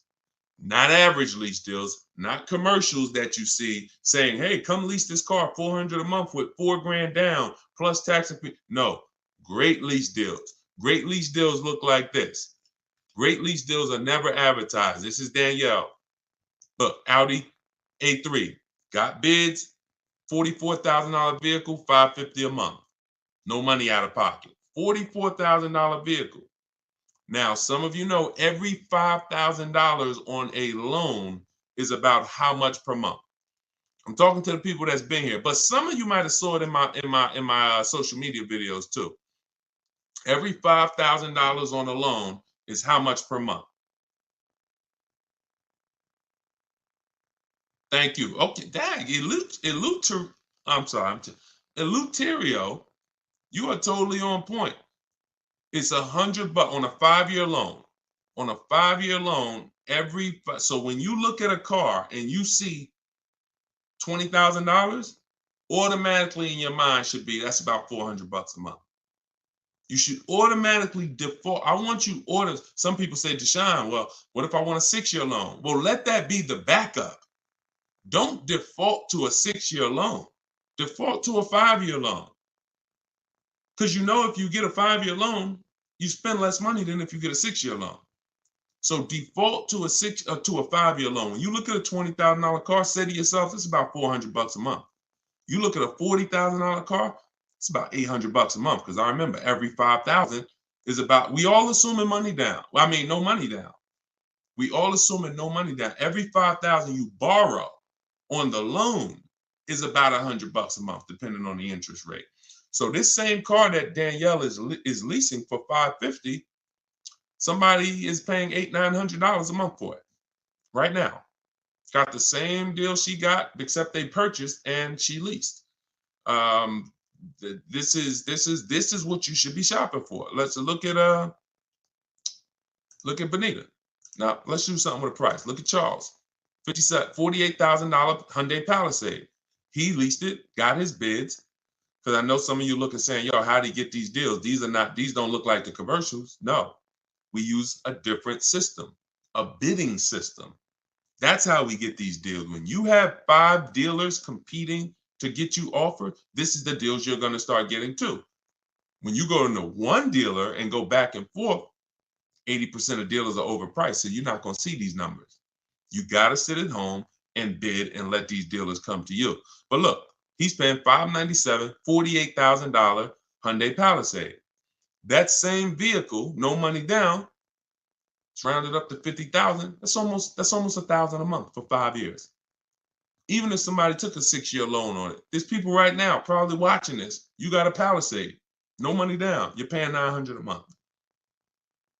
So this is, look, he's paying $597. So when we start, and I'll share more as we go into more questions. When you look at what I just told y'all, I told y'all, this is the danger zone right here. You want to be over here 8 years or more, or you want to be over here shopping for great lease deals. You don't want to be purchasing, owning cars, replacing cars in this period, 2 years, 3 years, 4 years, 5 years. You are losing the most through depreciation. And somebody who's leasing is just really keeping thousands of dollars more in their household, driving better cars than you, because they're not putting the kind of money into a car you're putting in. They're only paying their little monthly payment, driving brand new cars, and paying a small amount for their usage. The people over here that have kept their car 8, 9, 10 years, they're keeping thousands in their household because they paid off their cars. Now their car's no longer depreciating, and they can just do what they want with it, have it in their household, and they've won. You in the middle are the ones that's losing, and you got to get out the middle. That's what I'm trying to tell you. It's the cute face, the mileage you pay for no matter what. Cute face on TikTok said the mileage though. You see, the problem is you've heard people who got a 10,000 mile a year lease knowing they should have got a 15,000 mile a year lease. Let's really get to it. People, I've watched them. I don't know why. Go in knowing they drive 15,000 miles per year, but yet they sign a 10-year lease, a 10,000 mile a year lease. It's the most, you want to not enjoy, you want to mess up your lease, then they blame the lease. I'm not saying this is you. If you drive 18,000 miles a year, you get an 18,000 mile a year lease. I had a guy come in, some of you know the story, when I was a manager at Hyundai for a couple weeks. Wasn't for me. I left after 6 weeks, but I got a chance to see something there I'll never forget. Guy came in, he was returning his lease, and I was helping him do the paperwork. I said, I looked at his mileage. He had like 72,000 miles on it. I said, you leased this? He said, yeah, I'm in sales. That's all I do is lease. I said, oh, that's crazy. He said, yeah, I drive like 25,000 miles a year. I pay my lease payment. I bring your car back every 3 years. I just get a new one. I said, wow. Because I know what he was, I knew what he was avoiding, because I've had people come in, that kind of mileage on their cars worthless. They still owe a ton of money, 10 grand, 12 grand, negative equity all the time. So their car's worth 10, but they owe 20 on it because the mileage, it has 120,000 miles. It's ridiculous. I see it all the time. So when I went and I did his paperwork, I saw he was only paying like $150, $175 a month more than a normal Hyundai Sonata. So if a normal Hyundai Sonata was leasing for $350, he was only paying like $525 or whatever it was, whatever the number was. It was less than $200 more for him to drive as much as he wanted to drive. So it makes no sense to literally get buried in negative equity because, I'm going to buy my car. It changed my perspective. That's when I started telling my high mileage clients about high mileage leases, because you pay for that's what you got to understand. You pay for the mileage whether you buy or lease. If you lease, you are trying to make your deal upfront for the usage. If you buy and you drive 25,000 miles a year, look, this is the normal driver. This is the normal driver. This is the high mileage driver's vehicle value. So that car was worth 40, but you put 75,000 miles on it in 3 years. Now the car is worth 20. You killed $20,000 of value in 3 years because you're a high mileage driver. So you pay for it. That's why I call this the unseen expense. Depreciation is the unseen expense. And those who want to win, you need to account for it. You need to base your vehicle purchases off of it. If you are a short-term person, 3, 4, see, we've heard that term, right? Depreciating asset. What does that mean? The last 10, 15 minutes, I've clearly told you this is what that means. It doesn't mean, oh, it just goes down in value. That means if you are buying an asset that goes down in value, whether you use it or not, and the more you use it, the more it goes down in value, then you need to plan your purchase of it accordingly based on how long you're going to keep it. But I'm also telling you that the depreciating asset eventually stops depreciating a lot. That's the people we talked about 10 minutes ago. 8-year, 10-year, 12-year people. Eventually, the depreciating asset stops depreciating a lot.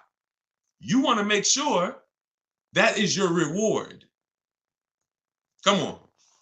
If you get value out of this, type dollar signs, because that's gems. If you understand that my only purpose in buying a depreciating asset is to get to a point where it's not depreciating that much anymore, and that is my reward for paying all that money. That's my reward. I paid all that money to own this car, but it's paid off now. Now, here we go. It's not depreciating that much no more. I can keep it. And hopefully, I'm going to keep this thing so one day it doesn't drive. That is the purpose of a purchase. There's no other benefit. Everything else, if you like Deshone, no way I'm keeping the car 8, 10, 12 years. You should be shopping for great lease deals. It's not even a question. Not even a question. All right. We had to go deep on that. So, Peter, let that be your guide. Everything I'm teaching you guys, this is in my book, Cars from Home, 7 Steps to Saving Time, Money, and Avoiding Dealerships. It's a digital book. I have a link in the comments for you guys. I have the banner up here so you guys can scan it. If you're watching us on TV, you can scan it and you can get your book for 75% off. It's normally $97, but part of our launch, our welcome offer, everybody, you can get yours for $24, but you only got 30 minutes. Once you visit that site, deshonesbook.com, that timer starts ticking, and once it gets down to 0, price goes back up to $97. So get your book, and yes, YHLDQ. All right, you got a lot of letters in your name on TikTok. Bravo. There you go. Plan properly, execute as such. There we go. There we go, Carla. See, you're getting it. Depreciation is the unseen expense. Yes. I love it. It's clicking. All right, let me go back to Instagram. Let's see if we got any questions on Instagram. Hold on. Type your questions on Instagram. Let me pull another one in from hold on. Let me pull another one in here. Hold on. Claudia. I bought your book. When calculating offers on your calculator, do you put the initial MSRP or the MSRP with the added fees and the cost? Always the MSRP. Always the real MSRP. I don't care if a dealer has added costs. When we're comparing offers, we are only comparing other, because every dealer doesn't have those fees. So you're trying to you're trying to gauge value. So always use the real MSRP. And y'all know that I share this a lot on the show lately, just so you guys know, because it can be confusing.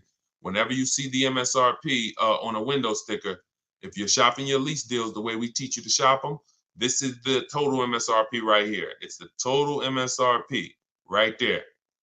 If they have a little addendum over here with some added numbers to it, that's not what we're using to calculate when we divide our monthly payments into the MSRP, and that's how we get the 1% lease deals, or the because everything we use to calculate great lease deals is based off of the 1% lease deal rule, which has been around probably longer than all of us. The 1% lease deal rule said if your lease payment was 1% of the MSRP with no money down, 12,000 miles per year, you got a steal. So everything we do from that is gauging, 1% and under is a steal. Between 1% and 1.5% is a deal. And above 1.5%, we don't take those. It's too high. You're paying too much money for a car you're giving back. But we don't go in. We don't go in saying, hey, get me under 1.5%. We get bids, because all these people that you see, Danielle got a 1.2% lease. Bonita, Charles on his Palisade. My God, some of you saw Kimberly's deal. She got under 1% on her new Maserati, 1.09%. Frina got her Jeep. Look, 0.88%, she's paying $579 a month, $65,000 MSRP on her Jeep. If they would have went in targeting, hey, yeah, get me here, then they would have lost. If they would have said, man, get me to 1.2%, they would have lost. You get bids, you get 5 offers, because 4 are going to be overpriced in most cases. 80% of dealers are overpriced. That's the data we've seen. And then you let the bottom of the market reveal itself to you. Okay? We don't know what we're going to say. We don't know how much money we're going to save off a car. We don't know until we get those bids, and then the bottom reveals itself. So we're never fishing for the bottom. We're getting bids and revealing the bottom. Okay, Rev Michael Dancy, what's up? I'm waiting for the 2025 miles to come in so I can capitalize on the 2024. That's cool if they're still around, for certain. Yeah, but make sure that you compare, because you want to have enough 2024s to get bids. You want to have, a lot of times, if there's a lot of leftovers, then you could do well. If there's not too many leftovers, sometimes the only ones that are left over are the ones with all the equipment. Like whenever we had the leftovers, the ones that were the most popular, they sold quick. But the ones that were left over, they sold, all the ones that had a bunch of equipment packages that weren't really popular, those were the ones that were left over. But it's different now. Inventory is back. A lot of dealers have tons of inventory now. So that could be a good strategy. But I like the idea of being in the market 3 months before you need a car, and then, being positioned so when a dealership needs a car, a sell desperately, you're the one they call. Because most people, Michael, they're going into dealerships and they need a car today, this week, maybe this month, latest. That's most people. So they're not going to be able to be positioned, unfortunately. That's why I don't want you emergency shopping anymore. I'm talking to everyone. When you're using a bidding system, you're reaching out, you're contacting multiple dealers. I have a system in my book, I call it the 25 to 5. This is for new cars and leases, 25 to 5. So we're creating contact with 25 dealers on their website, telling them what we want. We do this in 20 minutes, literally 20 minutes, because I also have, things you copy and paste in there to make it quicker. But once you do this, now what you're doing is you're seeing who has a car, and then you're sending a template to request a quote, and then we say out of 25 dealers, we're going to get 5 quotes, at least 5 to 7. If we don't like those quotes, we've already told them in our initial email when our deadline is. This is important. This isn't information we hold back. We say, hey, I could buy a car today. Whenever we reach out, we always say, this is built into my template. This is something you want to say. When you reach out today, I can buy a car today. That lets them know you're a serious buyer. But I don't need a car until this day. We call that our no later than day. Why that's important? Because a dealer's mind is about today. So when we say I can buy a car, I can make a deal today, it gets them excited. Oh, I got a serious buyer on my hands. But when we say, hey, but I don't need a car until end of the summer. I don't need a car until winter. I don't need a car until such and such. Now that's a takeaway. That's a psychological takeaway. So it makes them want the business more, but they know, okay, I got all these people in my showroom now. Let me handle them. But this guy, Charles, this guy, Michael, this woman, Medina, I know she's a real buyer. So I'm going to search and see what I got coming. Maybe I got a car coming in 6 weeks. Hey, Medina, I got this car coming in 6 weeks. It'll be here by the end of next month. Are you open to that if I were? Absolutely. So you have more inventory to shop from than a person today. So if you have a car and you need a car this week, understandable. I have the best bidding system in the world. My book will walk you through it step by step to get below market deals quickly. I don't really trust you to go out and get a great below market deal using no strategy if you have to get a car in a matter of days. But if you have time is a luxury. Time is an asset. Time is something you should be shopping 3 months before you need a car, because deals change every month. Every month programs change. Used cars, pricing trends change. You can see the prices go down. You can see them go up. There's advantages to having time.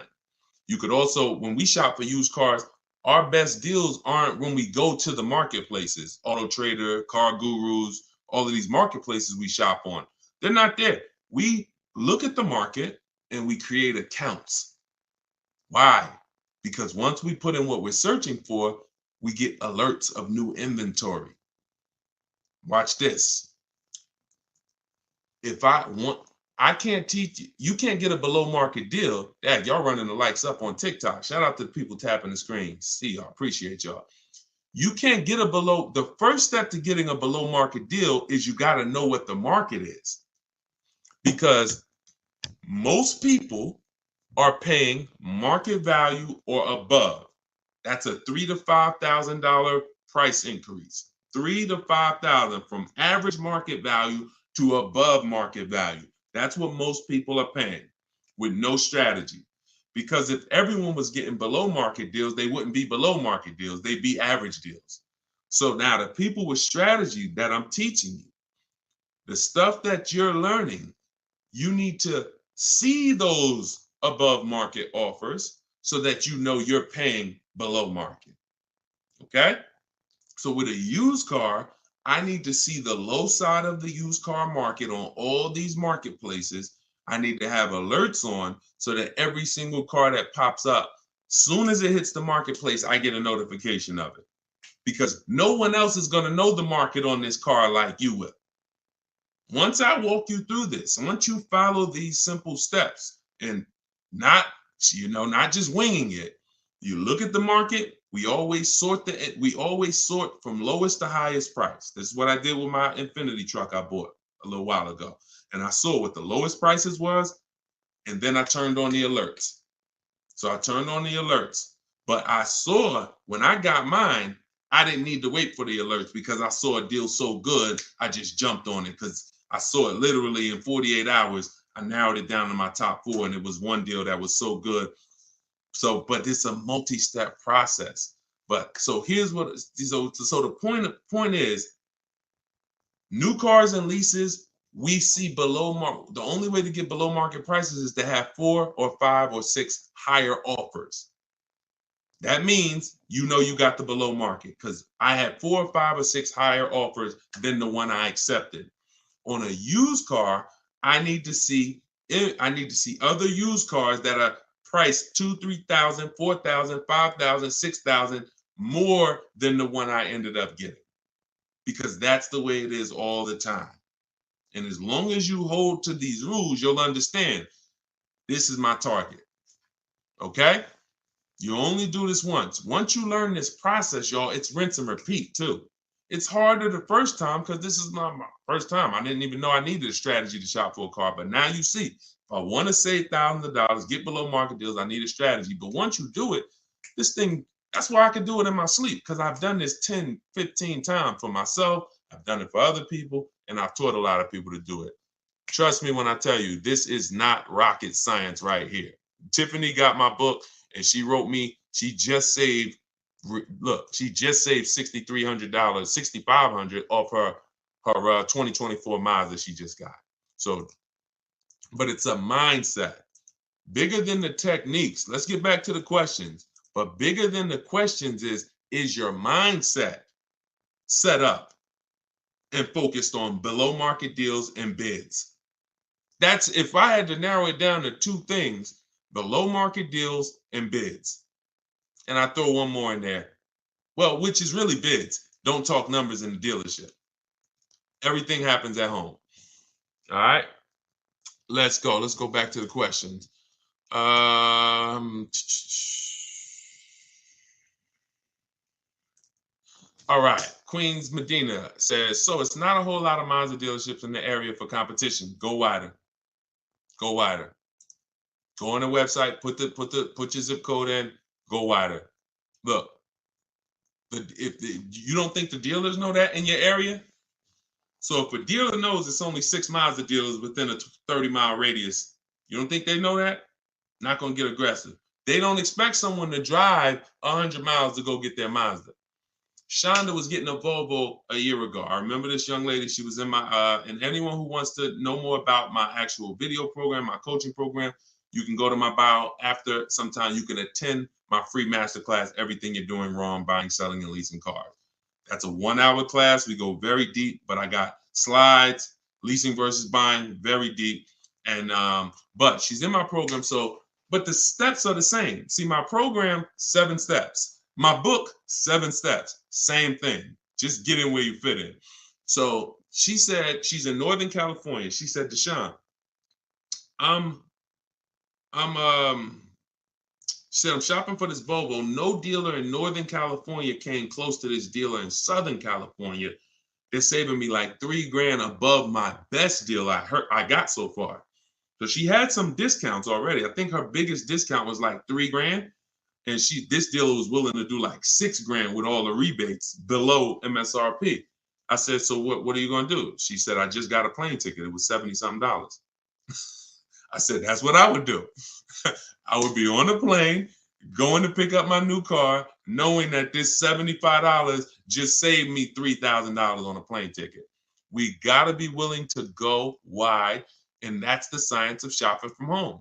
We don't care. Sean saved $20,000 on his F-150 truck. Some of you saw him. So if you're new to the show, you've never seen him. But F-150 Lightning XLT, $73,000 truck. He saved, 15.5 plus 49, a little over $20,000, $20,500. But one thing he said, which is important, I said, is this the best offer? Because listen, I didn't know. Could have been more. We could have got more. I said, I haven't seen the other offers yet, but I'm assuming you got at least 5. You're saving over $20,000 on this with the discount and rebate.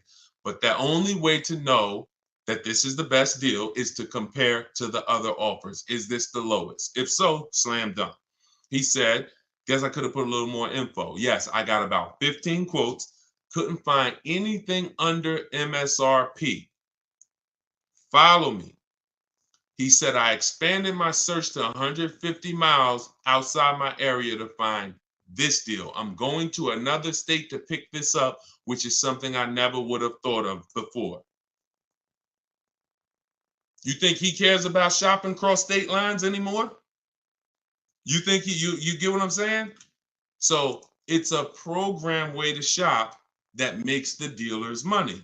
And in order for you to save all the money, you now have to step out of that program and let everybody else run that old way. Let everybody else go in and go back and forth with one dealer and think they won. Let everybody else do that. You are going to break away from that, and you're going to sit at your house, and you're going to use a computer or phone, and you're going to have these dealers bidding, and you're going to see the most money you've ever saved in your life, and you're going to have price assurance, guarantees. I always say, if I ask you when you get your car, hey, bet me $500 I can't get a better price than you just got right now. Most of you would say no, but Sean would say, man, bet me. Let's go. If you find a truck more than what I just got, anyone who's using a bid, when you get your bids and that's the deal you accept, Tiffany, when she just got her Mazda, she got bids. If I was to bet her, she said, yeah, I'll take that bet. Because I know I saw a lot of offers. I know I did 25 dealers. I know you ain't going to find something better than what I got. And that's what I like. That's what I want for you. Okay? So forget about your area, Queen Medina. Just bought your book. Awesome. True Southern Girl on YouTube. Enjoy it. Use it. And everybody do like what Tiffany did. When you get your deals, write me, email me, so that we can bring them onto the show. Okay? I don't know why my live just ended on TikTok. Hold on. Why did my live just end out of nowhere on TikTok? Hold on. Let's get TikTok back. Technology sometimes. All right. That's coming back. So, all right, let's go to Instagram for a question. Let's see. Are y'all typing questions on Instagram? I see a lot of people, but I don't see a lot of questions. No. All right, let's go back to YouTube. Instagram, type your questions. I don't see your questions here. So I'm looking at Elite Travels. I'm looking at, why is it saying my internet connection? Okay. All right, we're gonna let TikTok do what it's doing right now. I'm looking at a Lexus IS 350, fully loaded, monthly payment $710, 0 down, car worth $51,000. You don't know if you can't tell me that dealer you are buying from beat at least 5 other dealers. Hold on.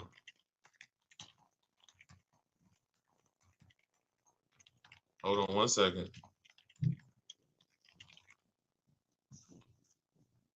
Okay, let's get back here. Okay, so you have a price on this car. Now, the only way I'm gonna tell you, just like I said to Sean, I don't care what. Now you're going into monthly payments. You're not talking about the price of the car. The price of the car is what you should be separating from the monthly payments. Until you know that you have the car, the best dealer, one, beat all their other competition and has agreed to sell you. I don't know what happened, TikTok. So come on back in. We got blocked out for a second. That's all that matters. You're putting the cart way before the horse and you're mixing two transactions. You're giving the dealer your loan and you're looking at the car. If you didn't bid these two things out, there's no way for you to get a good deal. There's no way for you to get a good deal because you will never have price assurance. You'll have buyer remorse. You're wondering, did I get a good interest rate? Did I get a good price? So the first thing you have to do is get 5 offers on this Lexus. Forget about the monthly payment.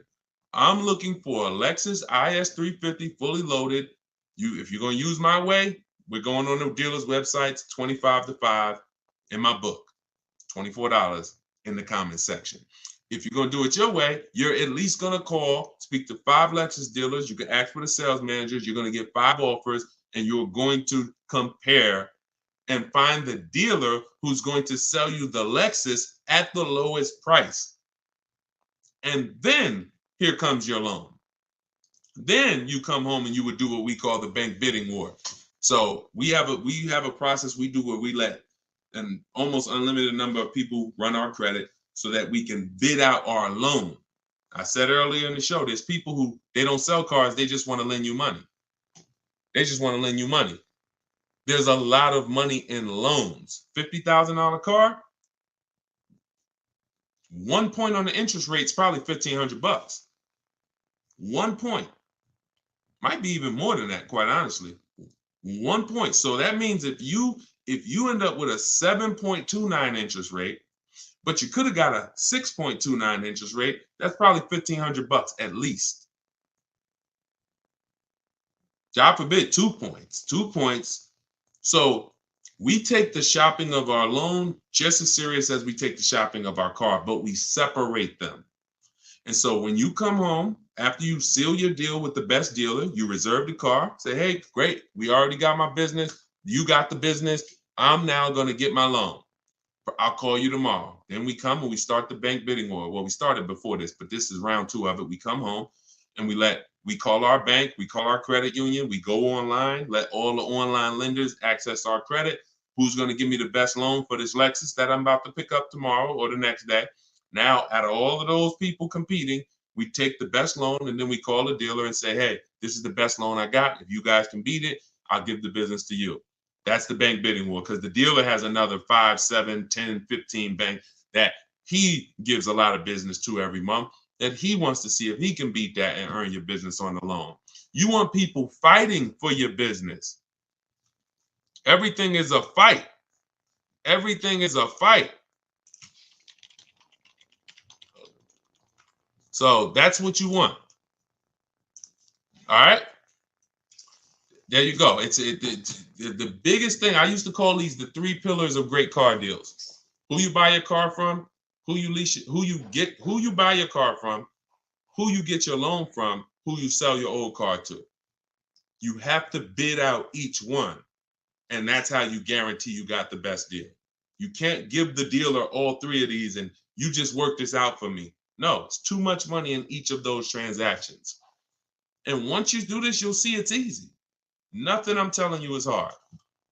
All right? Nothing that I'm telling you is hard. All right? Vince, I see you. Wait, did we get any questions on Instagram yet? Okay, hold on. Let me see. Because I said I'd go to Instagram next, and then I got you. Looking to purchase a mobile grooming van. Can these steps be used for that? Certainly. Certainly. Only thing I would tell you with a business is make sure that your loan, well, you're not a high mileage driver, so absolutely. Anything where you're purchasing a vehicle, new, used, leased, I'm the best resource in the world. I will put my strategies up against it. And not only that, I put anyone who learned from me. I put I put Benita up against anybody. I put Charles up against anybody. I put Kimberly against anybody. I put Eddie against anybody. I put Danielle against anybody. I put Frina against anybody. I put Pierre against anybody. I'll put any. So I don't, yeah, of course. You're like, yeah, Deshone, of course you could find a better deal than me. I put anyone who's using my stuff. Tiffany just got my book and just used it and got her Mazda. I put her up against anybody. Because once you learn to get bids, it's a science. Once you learn, you're going to get better deals than anyone who's not getting bids. Always. Because you're going to talk to the same dealers they're talking to, and you're going to talk to a lot more other dealers than them faster than them. So the name of the game is bids. So for all of you who just jumped on, everything I'm teaching is out of my new book, Cars from Home. 7 Steps to Saving Time, Money, and Avoiding Dealers. You can get your copy for 75% off. It's normally $97, but you can get it for $24 for 30 minutes. When you go and visit my website, deshonsbook.com, and once that timer hits 0, though, it goes back up to $97. So you can get it in the comment section on YouTube or Facebook, or in my Instagram or TikTok bios. I have a website there. You click the website and then click the button for the book. All right, $97 is still a great price. I just couldn't price my book the same as everyone else's. I mean, I can't price my book the same as daggone novels. Shout out to the people who write novels, but I knew this is going to be a financially life-changing book for the people who use it. I just said, okay, but we do a special. So it's normally $97, but we do a special. What websites do you use to get bids? Great question, Drive Greens, Ride Harley, Instagram. New cars, we're going straight to the dealer's website. We're connecting with 25 dealers in 25 minutes, copy and paste, sending all of what we want. Then we're getting the bids from the dealers' websites. With all our communications is done through email, and we always set up a separate email. We never mix personal email, business email with cars, because we're talking to too many dealers at once, keeping our conversations organized. We cannot do it mixing personal and emails. We also get a Google Voice, so that we don't have to take phone calls, because there's no talking in our system to car salesmen. There's no talking. So there's no reason for us to be on the phone with a car salesman talking numbers. We don't do it. So those of you who like Deshone, I like that. I don't like to talk. I don't want to talk to car salesmen. You're going to love this. All right. So if you're watching us on TV, you can scan that QR code to get your book as well. On a used car, though, we are on the marketplaces. See, my used car strategy is called the multiple marketplace strategy. It's different than our new car strategy. The multiple marketplace strategy is for is when you're going everywhere used cars are. You're going to cars.com, Carfax, Auto Trader, Car Gurus, Driveway, Carvana, CarMax, eBay Motors. And then we're narrowing down from there. I spoke a little bit about that earlier in the stream. So it's 2 totally different systems, 2 totally different shopping strategies. All right. And let's pull that in. Hi, is Limbuzz to credit acceptance? No, Limbuzz is not credit acceptance. I don't believe they are. I think Limbuzz is a startup. They recently started that company a couple of years ago. Vince, I have a 2013 Volkswagen Jetta. Oh, it's 6,000 negative equity, low credit score. Can I sell it and get a new truck? First thing you want to do is the equity assessment, because I don't know where you're coming up with that 6,000 negative equity number. There's only 3 ways to get out of negative. There's only 3 things you can do for all of you who have negative equity. 3 things. And most of you should be transitioning to a lease, because the cause of your negative equity is not leasing, but trading in cars. Look. When you trade in your cars or replace your cars in this cycle while you still have a loan, that's the formula for negative equity. Because you lost so much value, but your loan didn't get, your loan's still moving like this, creeping. But your car's value drops like a rock. So 3 things you can do with negative equity. You can either get the bids, call your bank, get your payoff. Then you're going to get the bids from the highest bidders. Kelly's Blue Book, Instant Cash Offer, CarMax, Driveway, Carvana, Auto Nation, Sell My Car, and Car Guru Sell My Car. 6 bids, 3 from local dealers and 3 from online car buyers. That's done in like 20 minutes. That's our equity assessment process. See, we're bidding out to see the most money someone will pay for our car. We're not going to a website, putting in 3 things and, oh, your car's worth $30,000. That means 0. It's trash. We are going through these 5-minute appraisals, telling them about our car, and then getting offers. Then we see where our negative equity is. Now, whatever your negative equity there is, that's the smallest amount you're going to have. I would pay the difference. If I had the cash, that is what I would be doing, paying the difference. Because when you can't pay the difference, you must now trade. This is the only time we trade. The only time we trade a car is when we have negative equity, because we need the dealer who we buy the car from to wrap our negative equity into our new deal.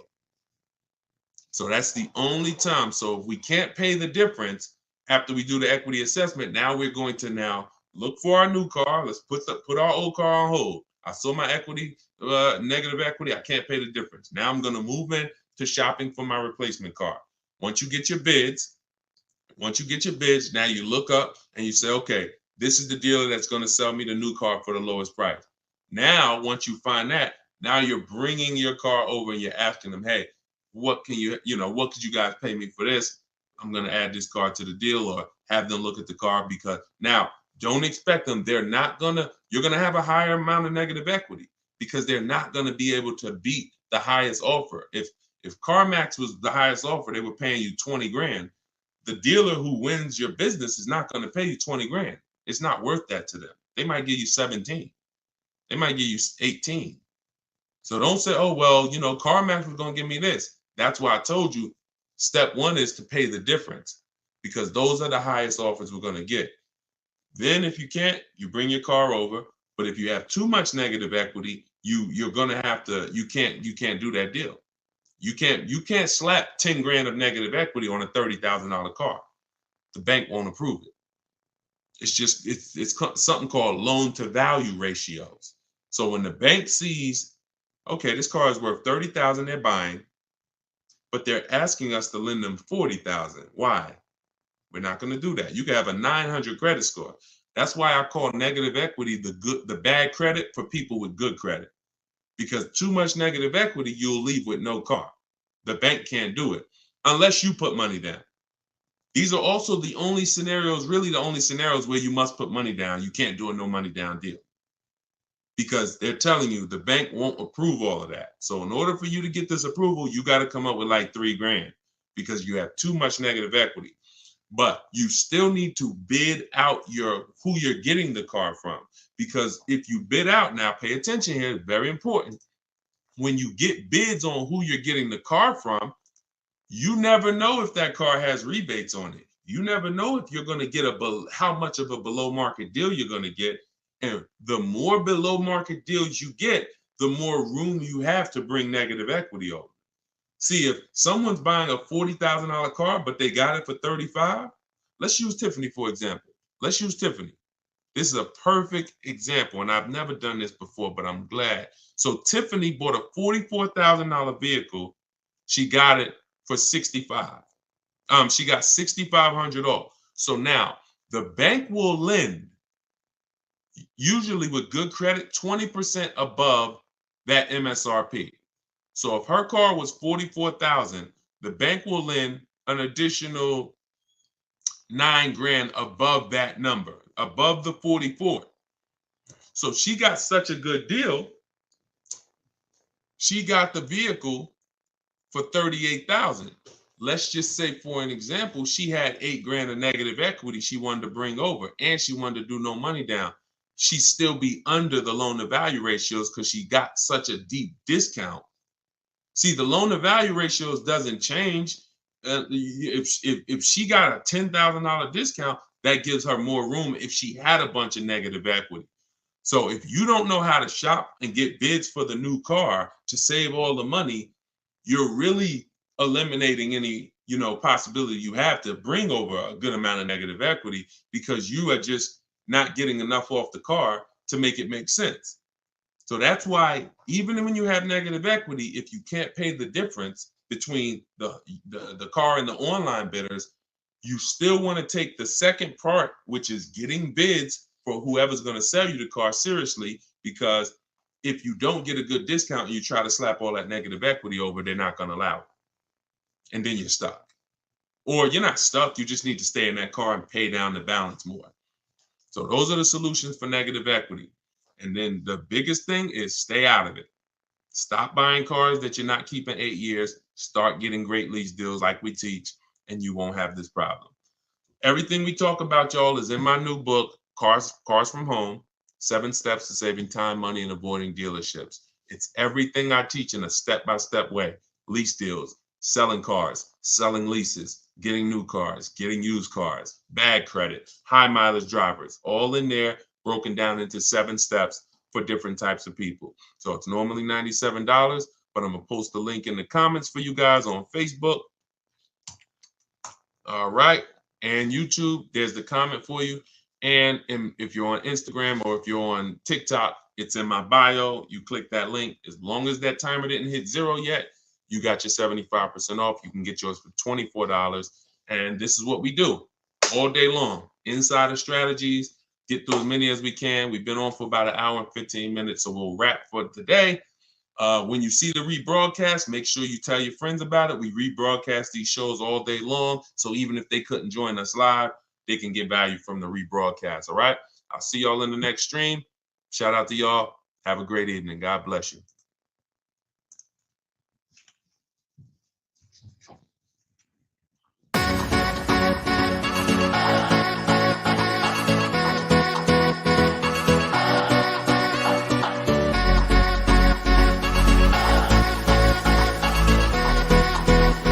The worst possible thing you could say when you walk into a car dealership. I spent 5 years with Mercedes-Benz, 5 with General Motors, and the worst thing a person could say when they walk in is, if you could just get me to this payment, we got a deal.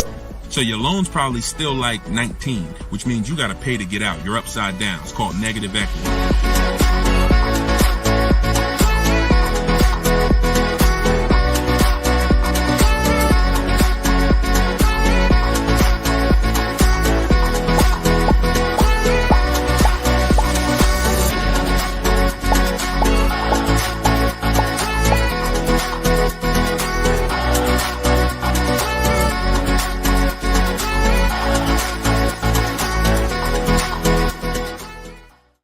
Welcome everybody to Car Shopping Questions and Answers special live show. We are live. This isn't a rebroadcast. If you don't see the banner, we're doing a special early morning live right now. So you know you may or may not know we rebroadcast these shows throughout the day. I'm your host Deshone, publicly known as Deshone the Auto Advisor. Spent 14 years in the car business. Now what I do is help everyone willing to listen, learn the science of car shopping from home, and how to stop negotiating and start making dealers and banks bid for your business. And that is how we save more money in less time than you will save spending hours and days at dealerships like you are most likely used to. So you guys can start typing your questions in. I do have my man Dolan moderating in the background. He'll bring the questions into the show. I always like to do a little housekeeping. I'm the author of the new digital book, Cars from Home, 7 Steps to Saving Time, Money, and Avoiding Dealerships. We are currently rated at 4.94 stars. Actually, right now, I got to do another screenshot. We got 35 ratings and 28 reviews. So thank you to everyone who's reviewed the book on Goodreads. And you can get your copy for 75% off during the show in my TikTok bio or my Instagram bio for 30 minutes. Okay, it's normally $97. We also have a comment in the Facebook and YouTube section, in the comment section. And we're going to put a banner up. Dolan, can you throw that banner up for those who may be watching us on TV so they can scan it? You can just scan that QR code with your mobile phone. I've also done a free masterclass called Everything You're Doing Wrong, Buying, Selling, and Leasing Cars. It's a 1-hour masterclass where I go deep on 23 mistakes that most of you are making because the car business has programmed you to make them. and how you can stop doing that. You can also attend that masterclass for free in my bio, but you will need a good hour to lock in. So with that being said, let's get it done. Let's get these questions coming in. Hey, what's up? What's up, Tuesday, child? Shout out to the people sharing on TikTok. Y'all already running the likes up on TikTok. Shout out to y'all. Shout out to everybody tapping the screen. And let me get Instagram up. I like to see Instagram up too. There we go. All right. I see you, Jake Neer. I just tore your name up. Forgive me. We're going to bring that question in. Dolan, we just got somebody on Instagram. So whenever you get yep. All right. I see we're good. Hold on. Let me turn that down. Butterfly Wings on Instagram. How do you negotiate a lease online? Great question. So you want to figure out what you want first. Go test drive it. I always say with a lease, you want 3 options, because using what I'm about to tell you, you're going to get great prices. You'll get below market prices, but it doesn't mean the lease program's good. The only way the lease program's good is if all of the offers you get, if the best one comes at least below 1.5. Now, depending on what car you're looking at, the best offer you get might come at 1.3, might come at 1.1. Might come under 1%, but you must get at least 5 offers, because 80% of dealers are overpriced. So you're going to figure out what you want. Then you're going to go to the dealer's websites. I mean, if you're going to do it my way is using the dealer's websites, because I don't like to use any third-party sites where they're selling our information. So we're going to go direct to the dealer's websites. Then we're going to tell them what we want online. And then we're going to have conversations by email. But you must set up a separate email. If you try to do this with your personal email or your work email, it's not going to work, because you're going to have too many dealers emailing you. So you want a separate email. This is all in my book. I'm telling you what I call my 25 to 5 system. We reach out to 25 dealers online, and we're going to get 5 quotes from those 25. One of those quotes is going to beat everybody else. So it's a numbers game. So reaching out to dealers online, telling them what you want, and having the conversations. Now, if you're not going to get my book, which is $24 in the comment section or in my bio, as long as you get there with this 75% off, then you might do it manually. You might call and get these offers. You might call, ask for a manager. I don't talk to salespeople. So anything I'm ever teaching you to do is going to be to avoid salespeople. That's why we're avoiding dealerships altogether, but especially salespeople, because you don't know who you're going to get. You don't know if you're going to get, you just don't know who you're going to get. And 80% of salespeople should not be in the car business. So that's why we're never going to talk to salespeople to try to get our offers. We're either going to deal with managers, or you're going to do it my way, which you're not even talking. You're using my scripts, because I wrote the templates that you use. You fill in what you want, send it out to the dealers. Then when they come back, you got to expect this, y'all. You got to expect that dealers 80% are not going to make it easy. They're going to try to have a conversation with you, even by email, to get you on their terms, to get you on the phone, to get you to, hey, can I get your address? Hey, can we have a quick conversation? Hey, when can you come in? That's why I wrote scripts for everything you copy and paste to them. Like when they say, yo, can I get you on the phone? Hey, I'm going to be handling all my purchase online, and then you ask a question, because there's phases to what we're doing when we're communicating online. There's phases. First thing we're trying to do is see who has a car. There's no point in us talking to a dealer that doesn't even have a car we're interested in.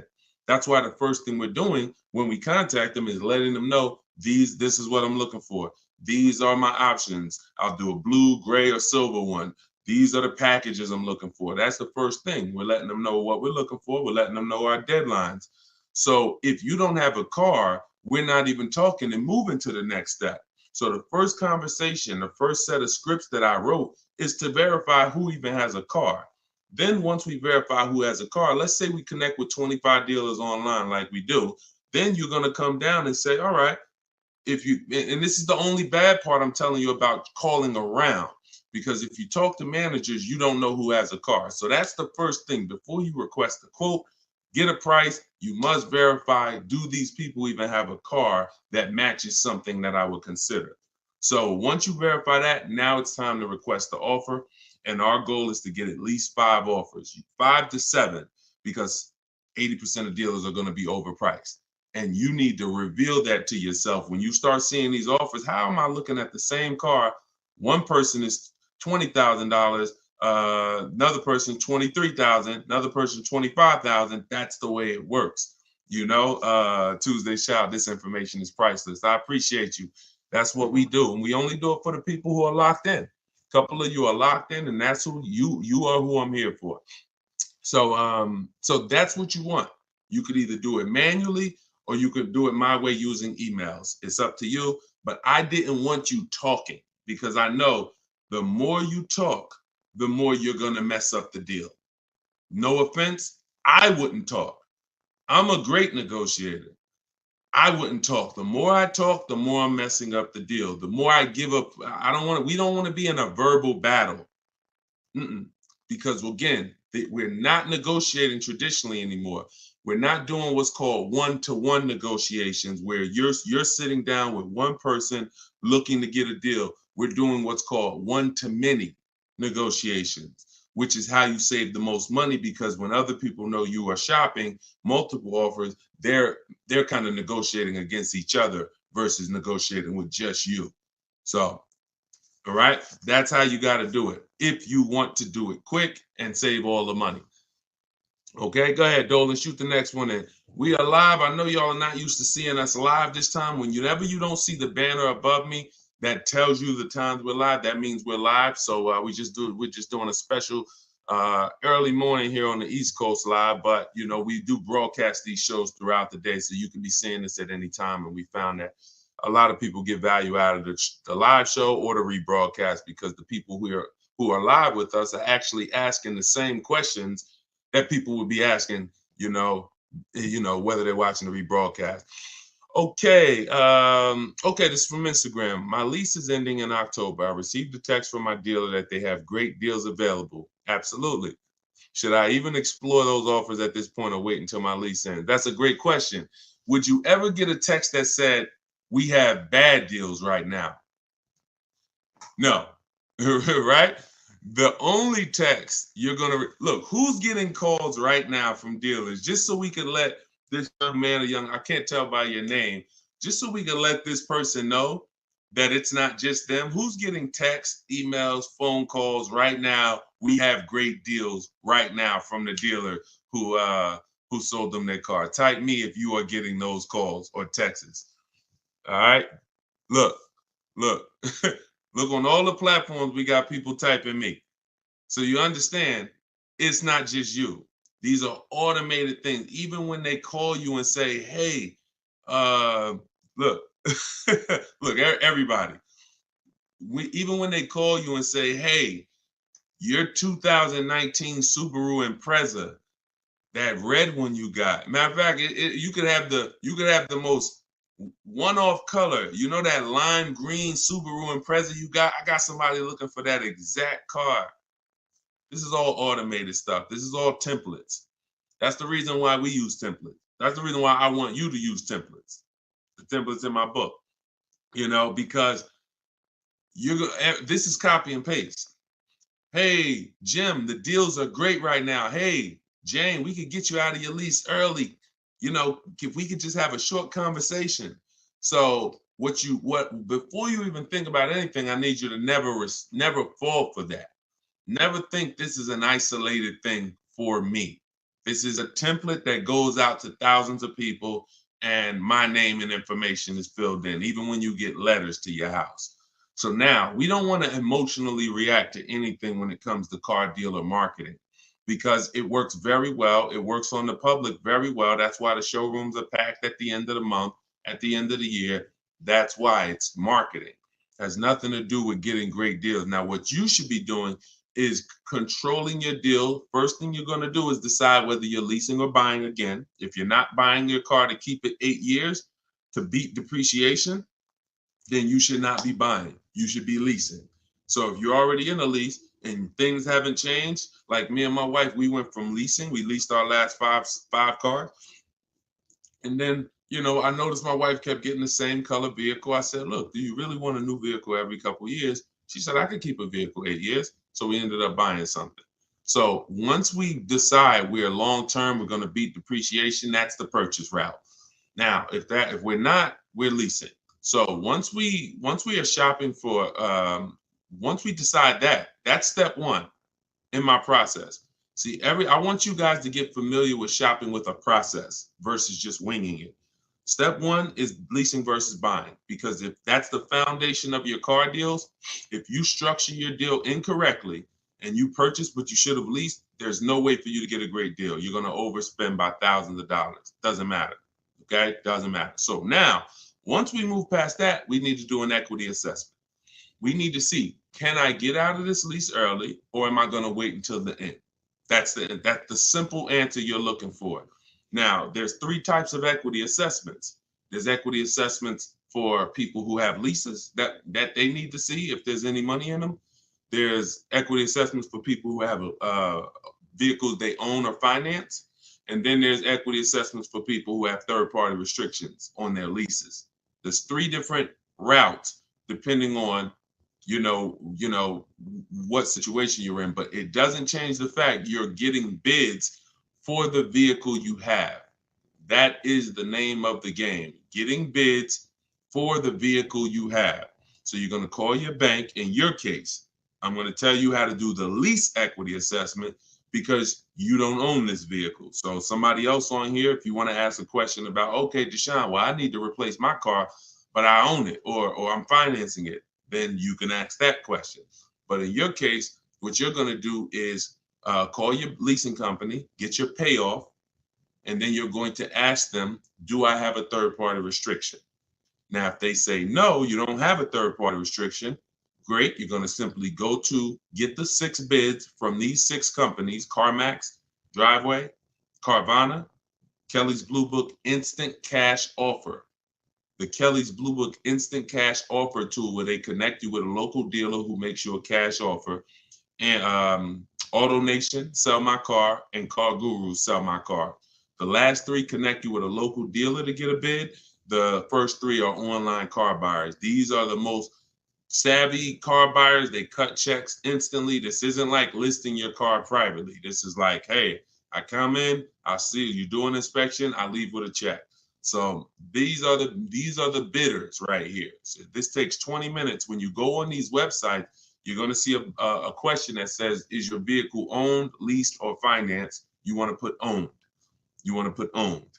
So if you don't have a third-party restriction, you simply reserve the right to sell to the highest bidder, but you're going to need to now put that offer on hold, and then you begin shopping for your replacement car. But only if you have equity. If you don't have equity, then you're going to wait. If you see that your payoff is 18 and your highest offer is 17, you don't have equity. You're just going to wait until you got about 1 month left on your lease, and then you'll start shopping. Once you pay your last payment, you can start shopping because you can always extend the lease for free. I like to have at least 3 months to shop. I like to have at least 3 months to shop. I want to see the offers for 3 months. I want to see if the offers are phenomenal first month, I'll take it. If my lease is up and the offers weren't good the first month, then I'll extend the lease for free for a month. So I'm going to give myself 2 to 3 months. So as soon as you make your last payment, that's when I will begin shopping if you don't have equity in the lease. Now, if you have a third-party restriction, you're going to follow that same process I just told you, except you're going to end up selling to a used car manager at a dealership that makes the same brand as you. Give you an example. If you have a third-party restriction on a BMW, you can only sell to a BMW dealer. You can't. And some people buy the car and resell it. I don't like doing that because you pay taxes and fees when you do that. I simply like to get bids from at least 3 BMW dealers, and I'll sell to them. So that's how we do it. That's the first step. There's nothing else to think. Many people think, oh, well, what about the next car, the replacement car? Until you do your equity assessment, there's nothing else to think about. And I don't want you thinking about multiple steps when you haven't done the most important step for you right now, which is the equity assessment. After that, you can move. So my book is 7 steps. You got to do 1 step at a time because it's not a thing you read. We don't do the whole process. We do it one by one. If you called me and said, Deshone, I'm getting a car. What's my first step? I'm going to tell you this. And then you call me back when that's done. Okay, I did that. Now, what's this now? Here we go. Do this now. Go to these websites. All right, perfect. I'll call you back when I'm done. All right, perfect. And before you know it, we're at step 7 and you're picking up your car. But it's an action program. Okay. And there's little steps along the way to make sure that we protect ourselves and save the most money and get below market deals. Okay. So handle that. Go ahead, Dolan. All right. We are live, y'all. So you can keep typing your questions. I see you. Thank you, JC Math. Thank you for all your knowledge. Appreciate you. That's what we're here for. Use it. Use it. Don't be a listener. Be a doer. All right. TikTok, does down payment really matter? It doesn't, Tyrant. We always shop with all our deals with no down payment. We always shop with all our leases with no down payment. And when we're buying our cars, we're shopping for the car separate from the loan.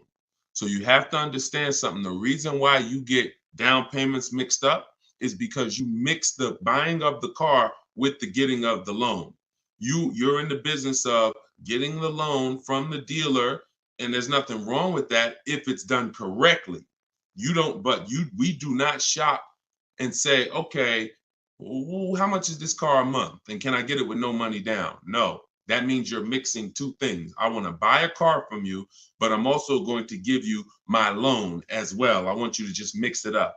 No, because there's money in both of those transactions. So when we are shopping for a car to purchase, we're shopping for the dealer who's going to give us the best price on the car. That's priority one. The loan is completely separate. The person who's going to give you the loan is you're going to use, if you're following what we teach, you're going to use our bank bidding war process, where multiple banks and credit unions bid for our business without hurting our credit. You got to know how to do this strategically. Okay, it's called the bank bidding war, where we have everything we do as a bid. That's how we eliminate buyer's remorse. That's how we guarantee we get below market prices. That's how we guarantee we get below market loans. Everything is a bid. So when you are looking for your car, you're looking for the car. If you're looking at a Nissan Altima, you're looking for the Nissan dealer that's going to sell you the car at the lowest price. And you're going to need 5 offers to do that. So once you find the Nissan dealer that's going to sell you the car for the lowest price and beat all their competitors, this is now when we come home and we get our loans in order. This is when we come home and we say, okay, boom. All right, I'm going to have my bank, my credit union, some online banks, go online, banks and lenders who, do car loans online. I'm going to have all of these people start bidding on my business, because now I have a car that I'm looking to go pick up in the next 24, 48 hours. And then after we get that round done, we're going to call and see if the dealer can beat it. That's the bank bidding war. You have 10, 15 people bidding for your business in a 24, 48-hour period. And when you end up getting your car, it only affects your credit like one hard inquiry, even though you had 15 of them. So all the inquiries will show, but a weight on our credit score will show as one hard inquiry, because it's called proper rate shopping. So that's how we make sure we get the best loan, and that's how we make sure we get the best price on the car. If you've been mixing these two, it's no way for you to guarantee your best deal. There's no way for you to save all the money mixing the loan with the deal and with the car you buy. And then some of you even mix the trade in and say, okay, I'm going to give you my old car, and I'm going to buy a car from you, and I'm going to get a loan from you, and I'm not going to get bids on any of these transactions. Impossible not to overpay doing that. Sorry, I hate to be the bearer of bad news, but that's how I have to deliver it for you to understand. Come out of that cloud. Come out of that cloud shopping that way. Okay? But down payments doesn't matter. Only people that can't do no money down deals are people that have way too much negative equity and they don't have any money. If you are trying to bring a lot of negative equity over the deal, the bank's not going to approve it, because they only are going to lend a certain amount above the price of the vehicle. But here's what's very important. And no, we're not going to talk about the negative equity right now. We'll let that be a question in and of itself. But the only people who can't do no money down deals are people with large amounts of negative equity. It becomes more difficult for you to do those deals. All right. Go ahead, Dolan. Great question. Okay. Jay Golden Gate from Instagram. Is this all in your book? Everything that I'm teaching is in my book. Every answer to every question that I'm giving on every live stream is out of my book, Cars from Home. 7 Steps to Saving Time, Money, and Avoiding Dealerships. I even try to let you know what step I'm teaching from because I want you to get familiar with the steps. Step 1 is the most important question. How many years you keep in the car? That's the 8-year rule, leasing versus buy question, because that's the foundation of your car transaction. I could help you save all the money possible. You can get big discounts on the car, but if you purchase the car, but you should have leased it, you're going to overspend by thousands of dollars. So that's why that's the first step, most important question. Second step is equity assessment. Third step, we structure our deals. We need to know, and this isn't budgeting. This is literally structuring our deal and knowing on a lease, what would a good deal be? On a purchase, what are my offers going to be? What am I looking for purchase price wise to be below my budget? That's deal structure. Then we're moving to shopping, not buying. This is where we choose our car, do a little research, 5-10 minute research to make sure the car we're looking at is not a problem car, doesn't have bad reliability ratings, doesn't have bad longevity ratings, doesn't have bad initial quality rating. These are quick steps. And then we test drive if we're looking at a new car or a lease. We test drive it in that step. Then we move to multiple offers. Step 5, where we're in the market, getting bids, getting offers, actually able to take a deal across the finish line if it presents itself to us. Step 6 is paperwork and protection, which means, all right, we got our deal now. Now let's finalize our loan. Let's go over some paperwork. Do we need extended warranty, tire and wheel? And then step 7 is delivery. Everything I teach comes out of one of those 7 steps. And yes, that's all in my book. And you can get your copy at deshonsbook.com for 75% off for 30 minutes. Or you can go to my Instagram bio or TikTok bio, click that link there, and then click the button that says get the book for 75% off. You won't pay the $97. But yes, good question. Go ahead, Dolan. Will older Toyota Camrys 2023, 2024 be cheaper or have more incentives due to the redesign of the 2025 Camry coming out? That's a good question. You never know. It depends on if they have a lot left over. So what I always say to anybody who's thinking you want to get a pre-owned car, but you only want to get it like 1 or 2 years old, you got to be careful doing that. Depending on the car, I'm going to tell you why.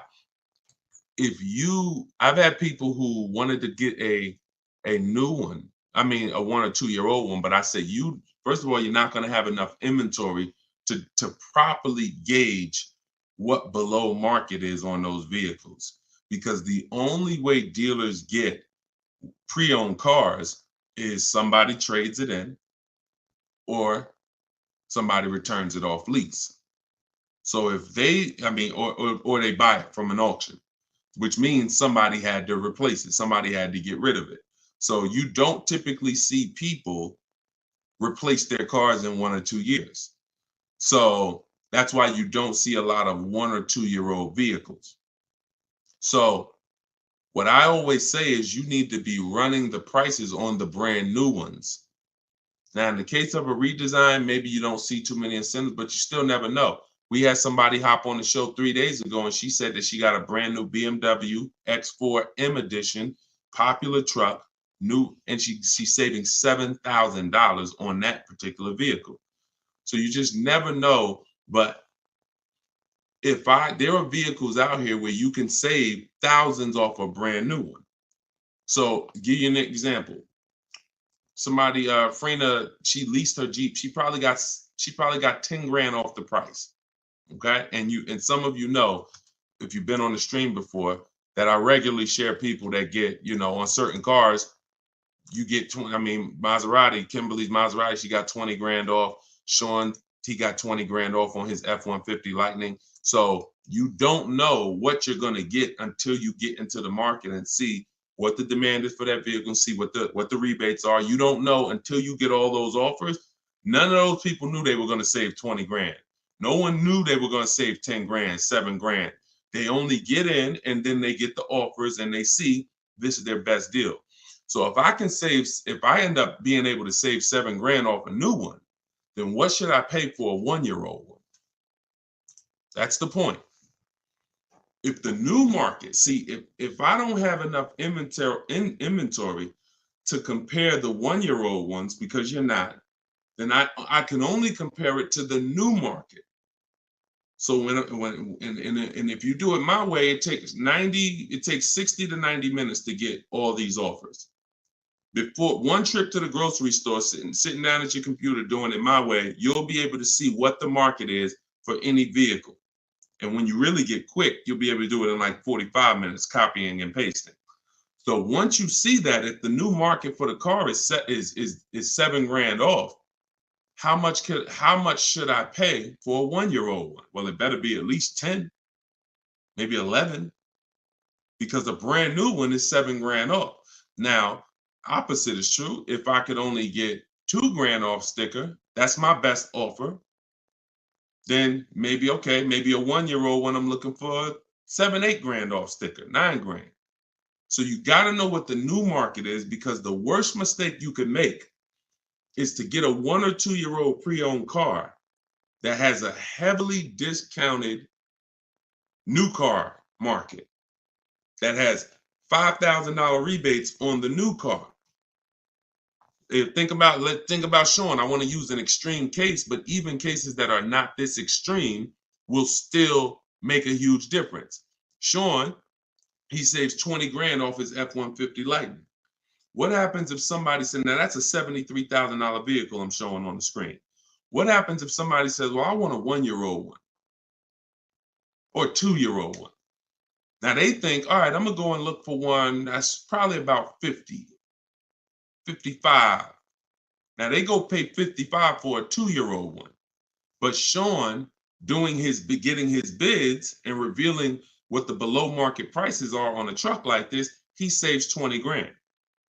So he pays 53, and the person buying the 2-year-old one pays 55. Do we understand how horrible that would be for the person who got the 2-year-old one? We clear? Type clear before we move on. This is only for recent cars. This is only for 1 or 2-year-old. If you're going 3-year-old, there's typically enough cars for you to compare prices. But those of you, we've had a lot of people over the years that target a 1 or 2-year-old one. I would tell you, shop the new car market, because that's going to give you the parameters you need to know what a deal should be on a 1 or 2-year-old one. All right, there we go. Good question. Let's go, Dolan. Shoot the next one up, brother. Let's put the banner back up for those of you who want your book, 75%. Now, just so you know, once that timer on my website hits 0, the price goes back up to $97. So be aware of that. Get your $24 book if you want. I mean, look, $97 is great. Let's be honest here. We usually keep cars for a while, but we see a lease deal for $189, 0 due. This is trash. This is trash. 36 months only for commuting to work, perfect credit. And I'm gonna tell you what's trash: advertisements. Deals are not advertised. First of all, the 189 is going to be on a specific vehicle, and it's not going to include taxes and fees. I'm under the mindset now, if it's 189, 0 due, 36 months for commuting, okay, 30,000 miles, which is right at what we do. That's 10,000 miles per year. All right, that's great. You can adjust the lease up to 30,000 miles a year if you want, but they only need 10. Do I need to negotiate this? That's always, look.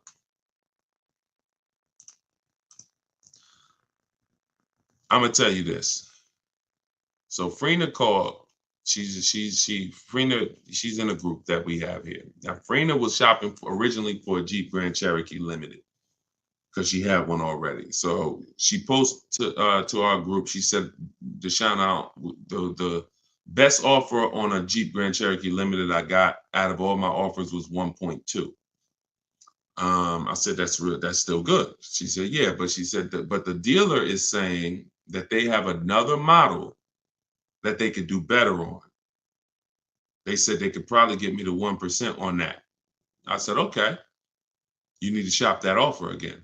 You need to shop, you need to get bids on whatever model they're saying, because what happens if that model has different incentives, a better lease program, and you're just taking them for face value? Just because they're the best on this car doesn't mean they're the best on this other one. She said, okay. So and we do this in minutes. So she got her 5 offers. She got her 5 offers on the new one. She ended up getting the best deal I've seen in 3 years, 0.88% lease. So I don't know for a fact, to answer your question, if they're going to, once they add the taxes and the fees to the deal, I don't know where it's going to be. But here's what I do know. Great deals are not advertised. So deals where dealers are like, I don't really want to do that. It's tight. Like, they didn't love doing that deal for Frina. They just did it because they wanted to move a car. I'm always, especially knowing what we know. See, for you, shopping might be hard. That's why I'm trying to give you the formula and give you the recipe to getting deals online so that you can start getting bids in minutes. Even if you're going to do it manually by phone, it's still better than you just going in and saying, okay, that's what you advertise, give me that. That's just not below market, because anything below market is not, if anyone can get it, it's not below market, it's average. The stuff that I'm showing y'all, every single thing you see, anyone ain't just going and getting these numbers. Y'all see these lease deals that I share. Y'all see these discounts on these purchases I share. Y'all see Tiffany, if you were on the stream the other day, you saw Tiffany wrote in, just got her Mazda $44,000 brand new 2024 Mazda. And at the time of this recording, that's literally 2 weeks ago. She saved $6,500 off a brand new Mazda. These are not deals people are getting. These are below market deals. So it's really your personal preference. If you want to be lazy with it, go in and try to fight for that advertisement. If you want to know for a fact you got the best deal on that particular vehicle, you sit at home and you get bids from at least 5 dealers, because 80% are overpriced. So it's your choice. I'm always doing it. This takes 45 minutes to do. By the time you get home, like whatever car this is, let's just say it's a Toyota Corolla, whatever car it is, by the time he goes, visits the dealer, and comes home, I would have done the process to get offers, to get at least 5 offers on that same vehicle. That's how quick this is. Go ahead, Dolan. All right. What's up, Paul? YouTube. Have you ever heard a dealership tell you that you have too many cars when trying to get a loan from a dealership? I currently have 6 cars and they stated I should trade in at least 2 to 3 vehicles. Absolutely. Absolutely. If those cars are attached to your personal credit, then most definitely. The only way that wouldn't matter is if you had those cars in a business credit where it wasn't showing against your personal debt to income. So, if you have several cars in a business name that's not showing, then that's showing them the business is taking care. They won't even see them in many cases.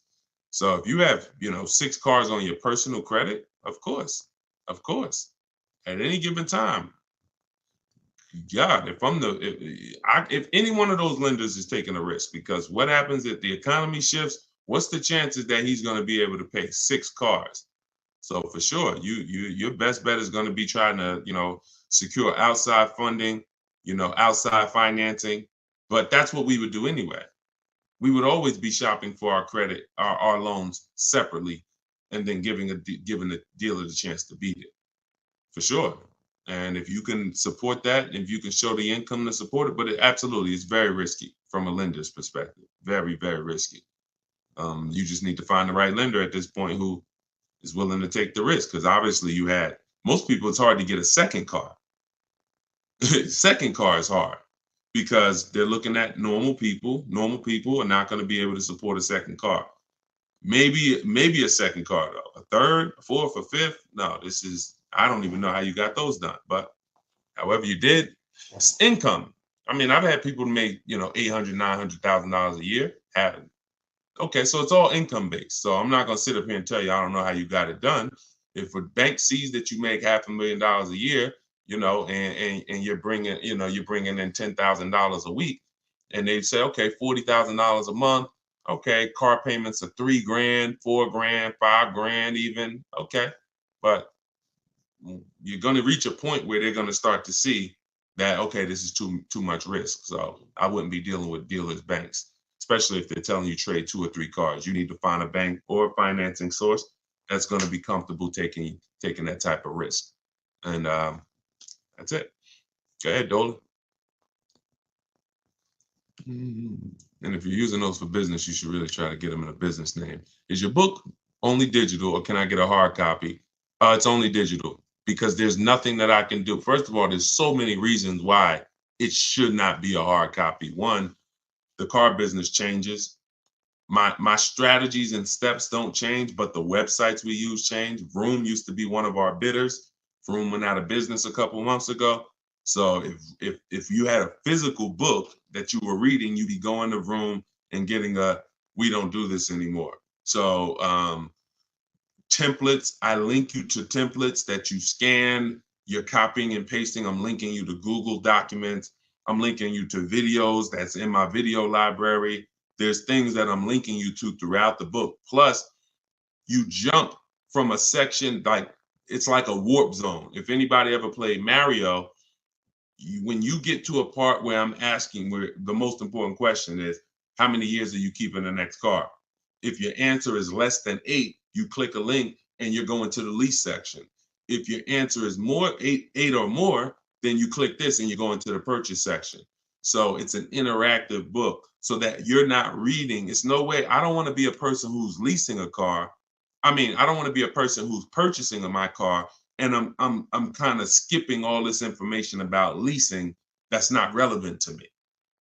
I don't want to do that, because now I'm going to get confused. Okay, is this for me or not? So I had to have links that warp you to certain sections that keep you on track. Wouldn't be possible with a physical book. And again, the updates are probably the most major. Those two reasons are why this book would be horrible as a hard copy. Well, I'd just be coming back every 6 months, every year. I'd have to do volume 1, volume 2, volume 3, because that book you bought last year, it's not relevant anymore because there's so many things that change. When I wrote my first book, 52 Car Buying Questions Smart People Don't Ask, that was 2021.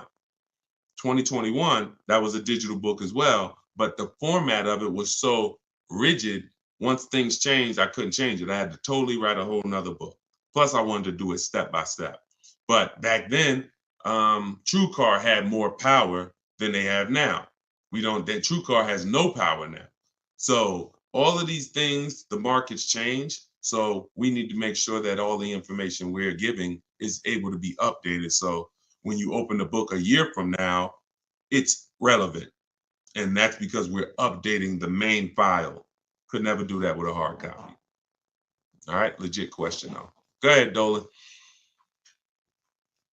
We are live, y'all. I know you don't usually see me live this time of the day, but we decided to do a special live. So whenever you don't see the banner above my head, you're watching a live show. When you see the banner, that means you're watching a rebroadcast, because we rebroadcast the shows throughout the week. So that way, if you couldn't catch the whole show, or if your friends and family need to see it, you can always point them to the show on any of the 4 platforms. But we are actually live now, so you can type your question. Do you suggest putting a car in your business name with or without a PG? I'm not in the business of teaching people how to get business loans without personal guarantees. So, whoever told you could do that, you should follow them to learn what banks, what cars do that. But you should still use my system to get the prices. Because one thing I see about these people who buy cars in their business credit, they just overpay like crazy. They walk in and say, "Oh yeah, I want this car right here." They don't know how to get below market deals. Same thing with influencers walking in with checks. Hey, your girl got a G-Wagon. Yo, your boy just got the Range Rover Supercharged autobiography. Man, they walk in and they are getting hit. I don't want to use that word on YouTube. They are getting hurt big time financially on these cars. So I would say, and I say the same thing with people who do Toro, or who do who have a rental car business. You need to learn from someone who's going to teach you the business systems. That's the stocking of the inventory. That's the insurances. That's the how to market the business. That's the, best practices in the business. But then you need me, because we're the best at teaching people how to buy the inventory for the lowest prices. People are overpaying for their inventory because they view it as the business's money. That's ridiculous. Business's money is your money. So, but whether it's a PG or without a PG, get it done. If you sign in PG, I don't see most banks are not going to do that, because what you're saying is, here's my business. If something happens and this car is not paid, the business needs to have the assets for you to go after that'll pay the car.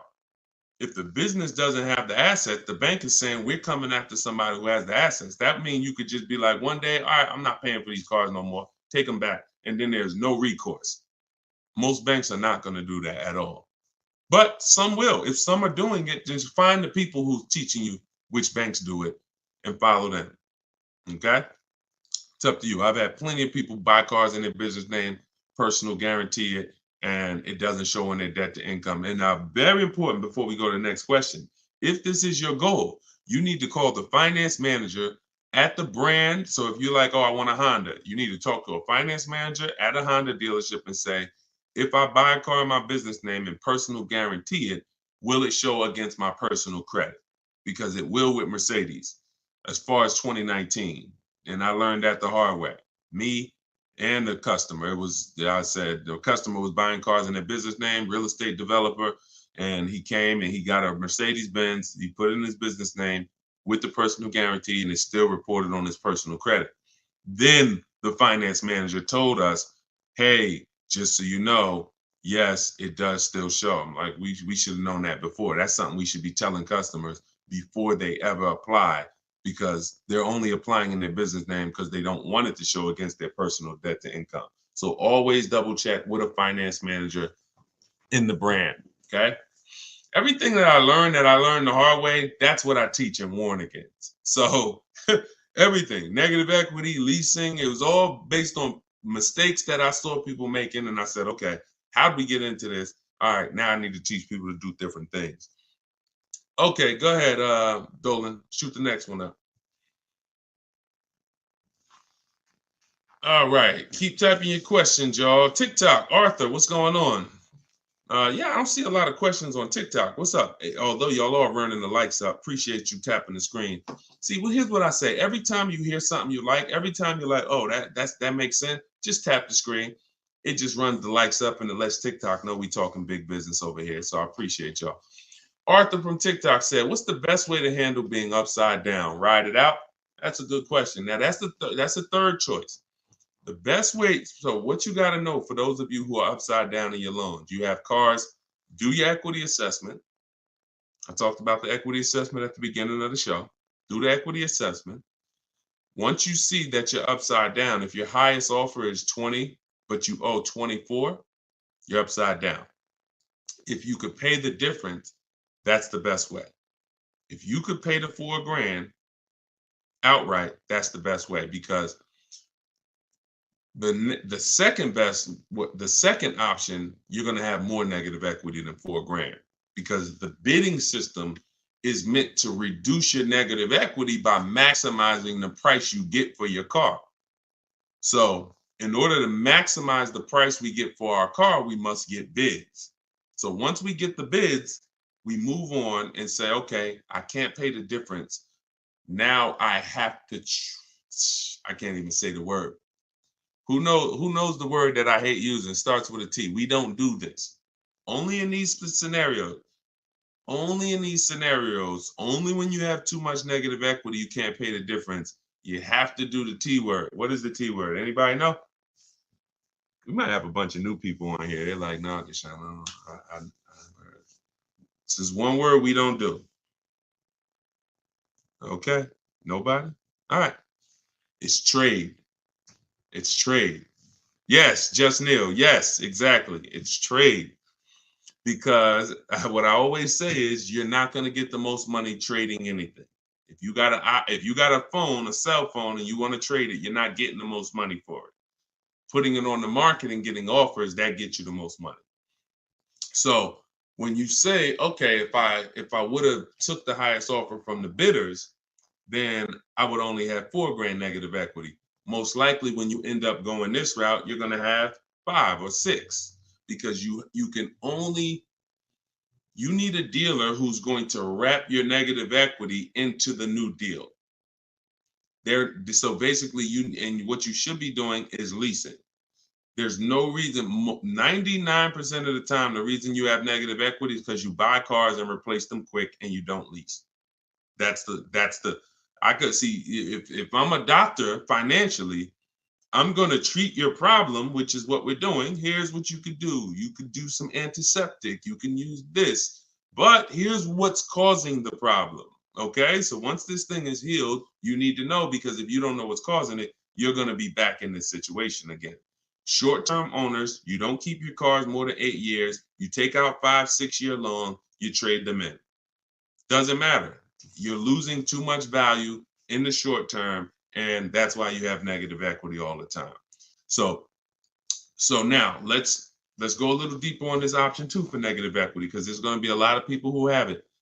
In 2020, and one day I'm gonna play some of the videos that I posted in 2021 and 2022, warning people not to overpay for these cars and warning people to use a bidding system so that they would find the best deals. And unfortunately, my voice wasn't loud enough to prevent the tens of thousands of people who are in cars that they overpaid for. So there's going to be a lot of people with negative equity that are looking and saying, okay, Deshone, what do I do now? So first option is what I just told you. That's the best option. You need to have some cash to do that.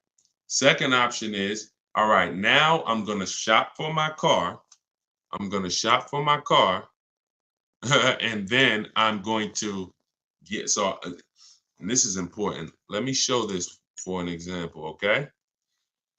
Because some of you, your knee-jerk reaction is going to be to just walk into a dealer, and let me warn against that. So let's use somebody who got a discount. Okay, here we go. Let's use Tiffany's case. Tiffany bought a car that is, pretty common, and she got bids and she saved a ton of money on it. Now let me show you this. So I'm shopping, I'm getting bids. The reason why I'm getting bids is because I need to know the largest discount I can get off the new car that I'm buying, or off the new car I'm about to lease, because this is going to be what allows me to transfer my negative equity over to the new car. So she saved $6,500. The reason why this part gets tricky for those of you who have a lot of negative equity, like, over $5,000, $7,000, really over $5,000 of negative equity, it gets tricky because the banks have something called a loan to value ratio. So if you look at where it says our deal MSRP 44,820, and those of you on TikTok, you'll watch it on the replay or you could jump over to YouTube. It's up to you. But the bank is only going to lend about 20% above that number. If you have great credit, maybe 25% above the 44,820. So if you're looking at a car like that, 44,820 is the sticker price. The bank's only going to lend $8,900 more than this.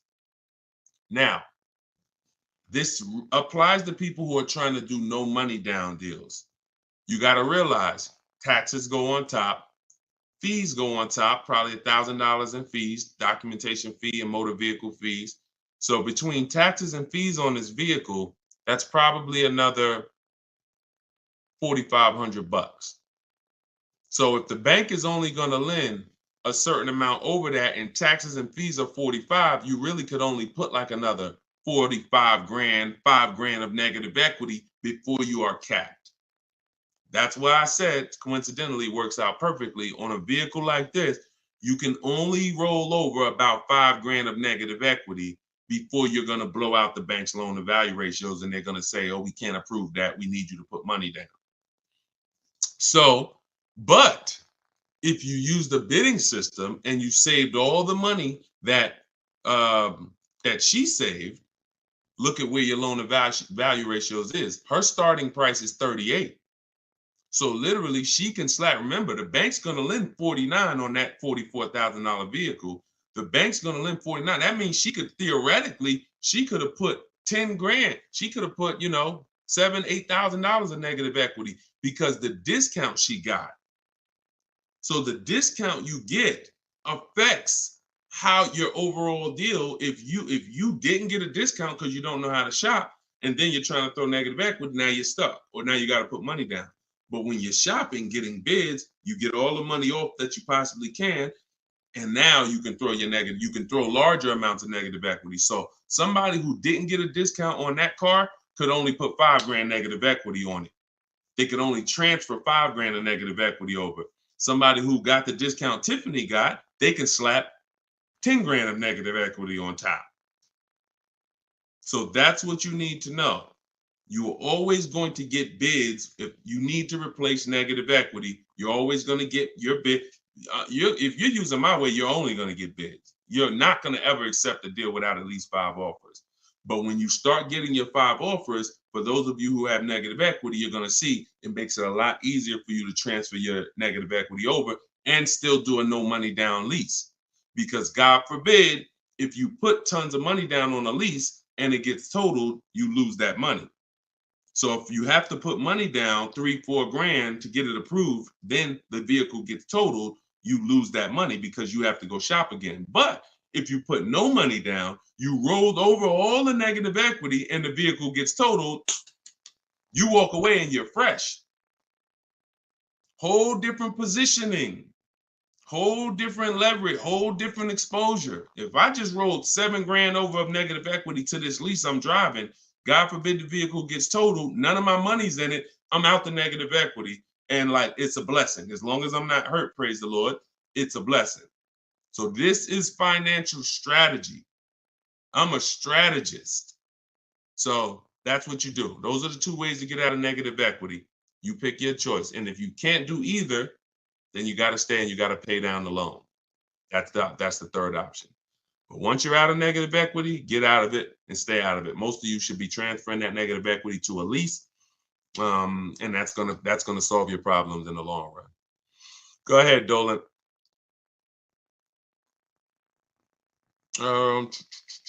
Okay, Andrew on Facebook. What do you think? A trade-in of a car almost the exact same price of the car you want to buy. Listen, we don't trade. You're using curse words on here, man. If I came in your house right now, any valuable object, and I wanted to make you a trade for it, you're not getting the most for it. So that's just what we do. We get bids. We get bids. We're not in the business of wondering, could we have gotten more? When you do trades, when you do this old style shopping, which is, think about this. I'm about to say something and it's gonna be a gut punch. You're shopping like it's 1990. Let that sink in.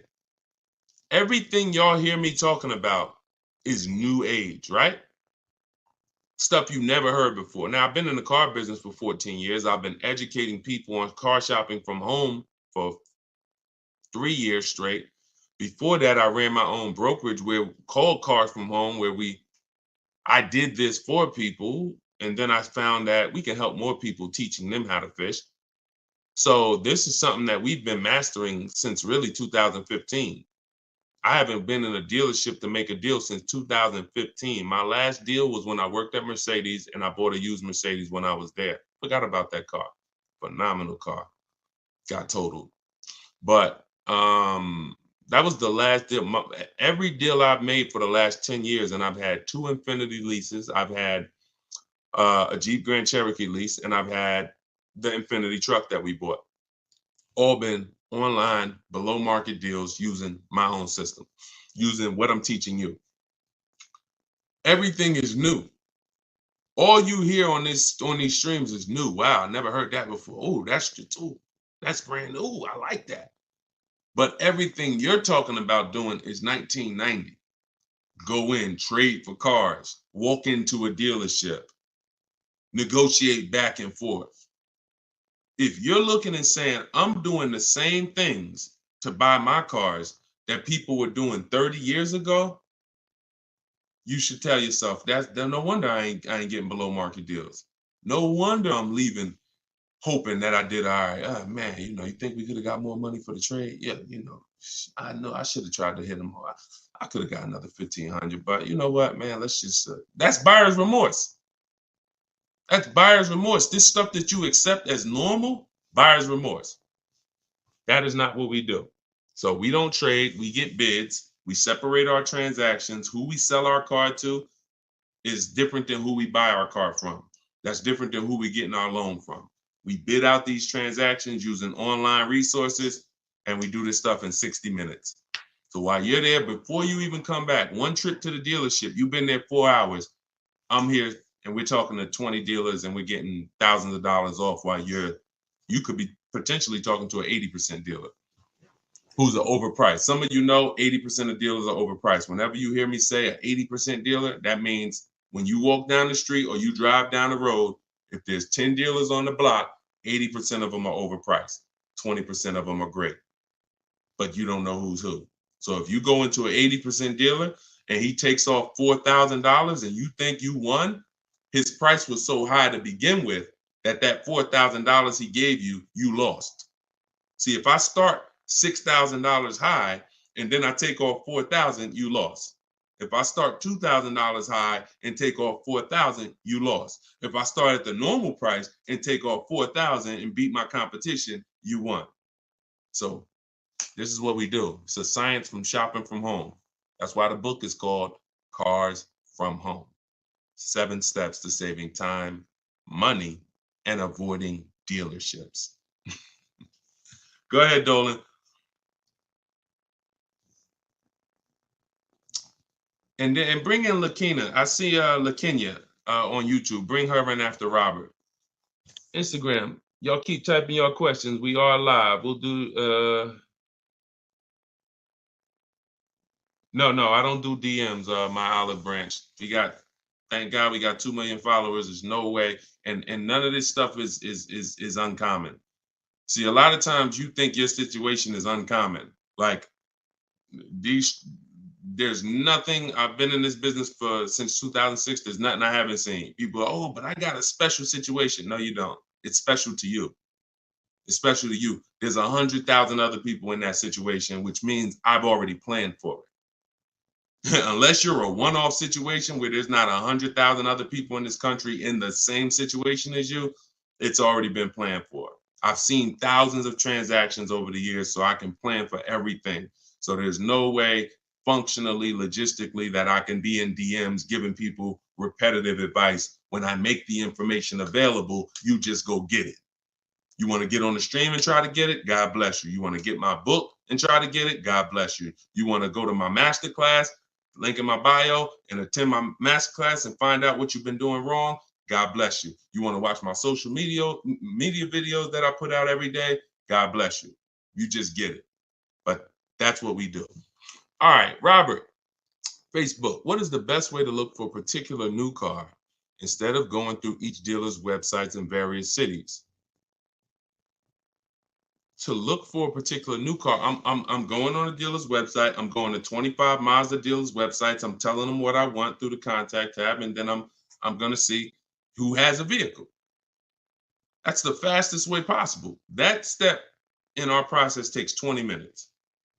If now that's what I said. You can try to do it your way, or you can use my templates and scripts, because my scripts are copy and paste.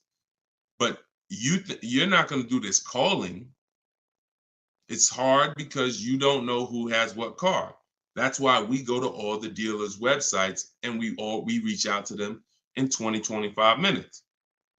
So once we know who has a car, then we have a conversation by email with those who have a car.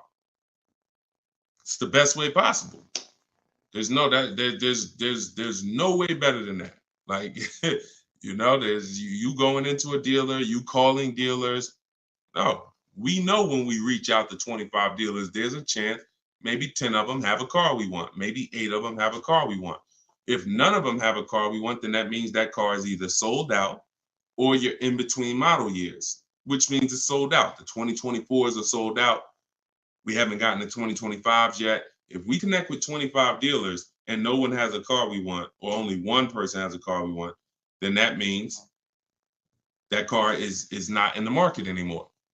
In which case, it's better for us to know that than walking into dealers, wasting our time looking for something that doesn't even exist. It's the best way. It's the best way. Everything else is a waste of time. Go ahead, Dolan. Okay, good morning. I bought the book and right now analyzing my equity. I owe $36,000 on the vehicle. It's a 2024 Mazda CX-5, but the only offers I've gotten so far are $23,000. Why are we looking to get out of a car? It's a 2024.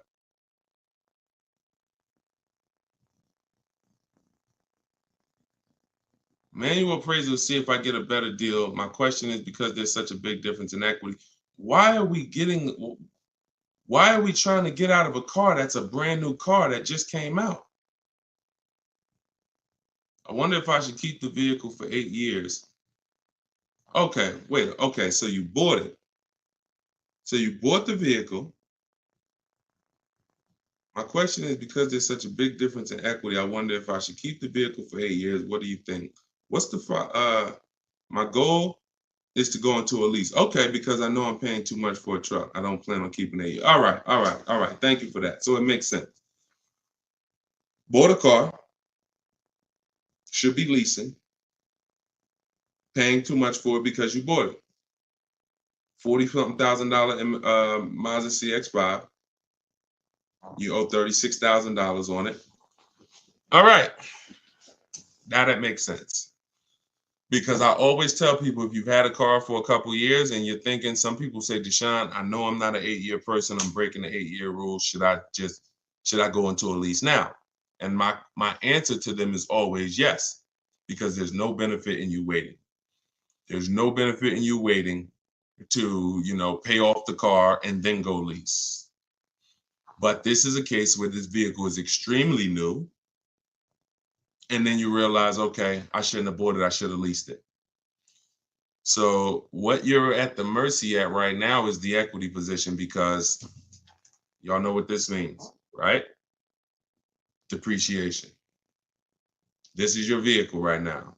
So the minute you drove off the lot, you lost 20%. So if that vehicle was a market value of $40,000 and then you drove off the lot, you lost, now it's worth 34.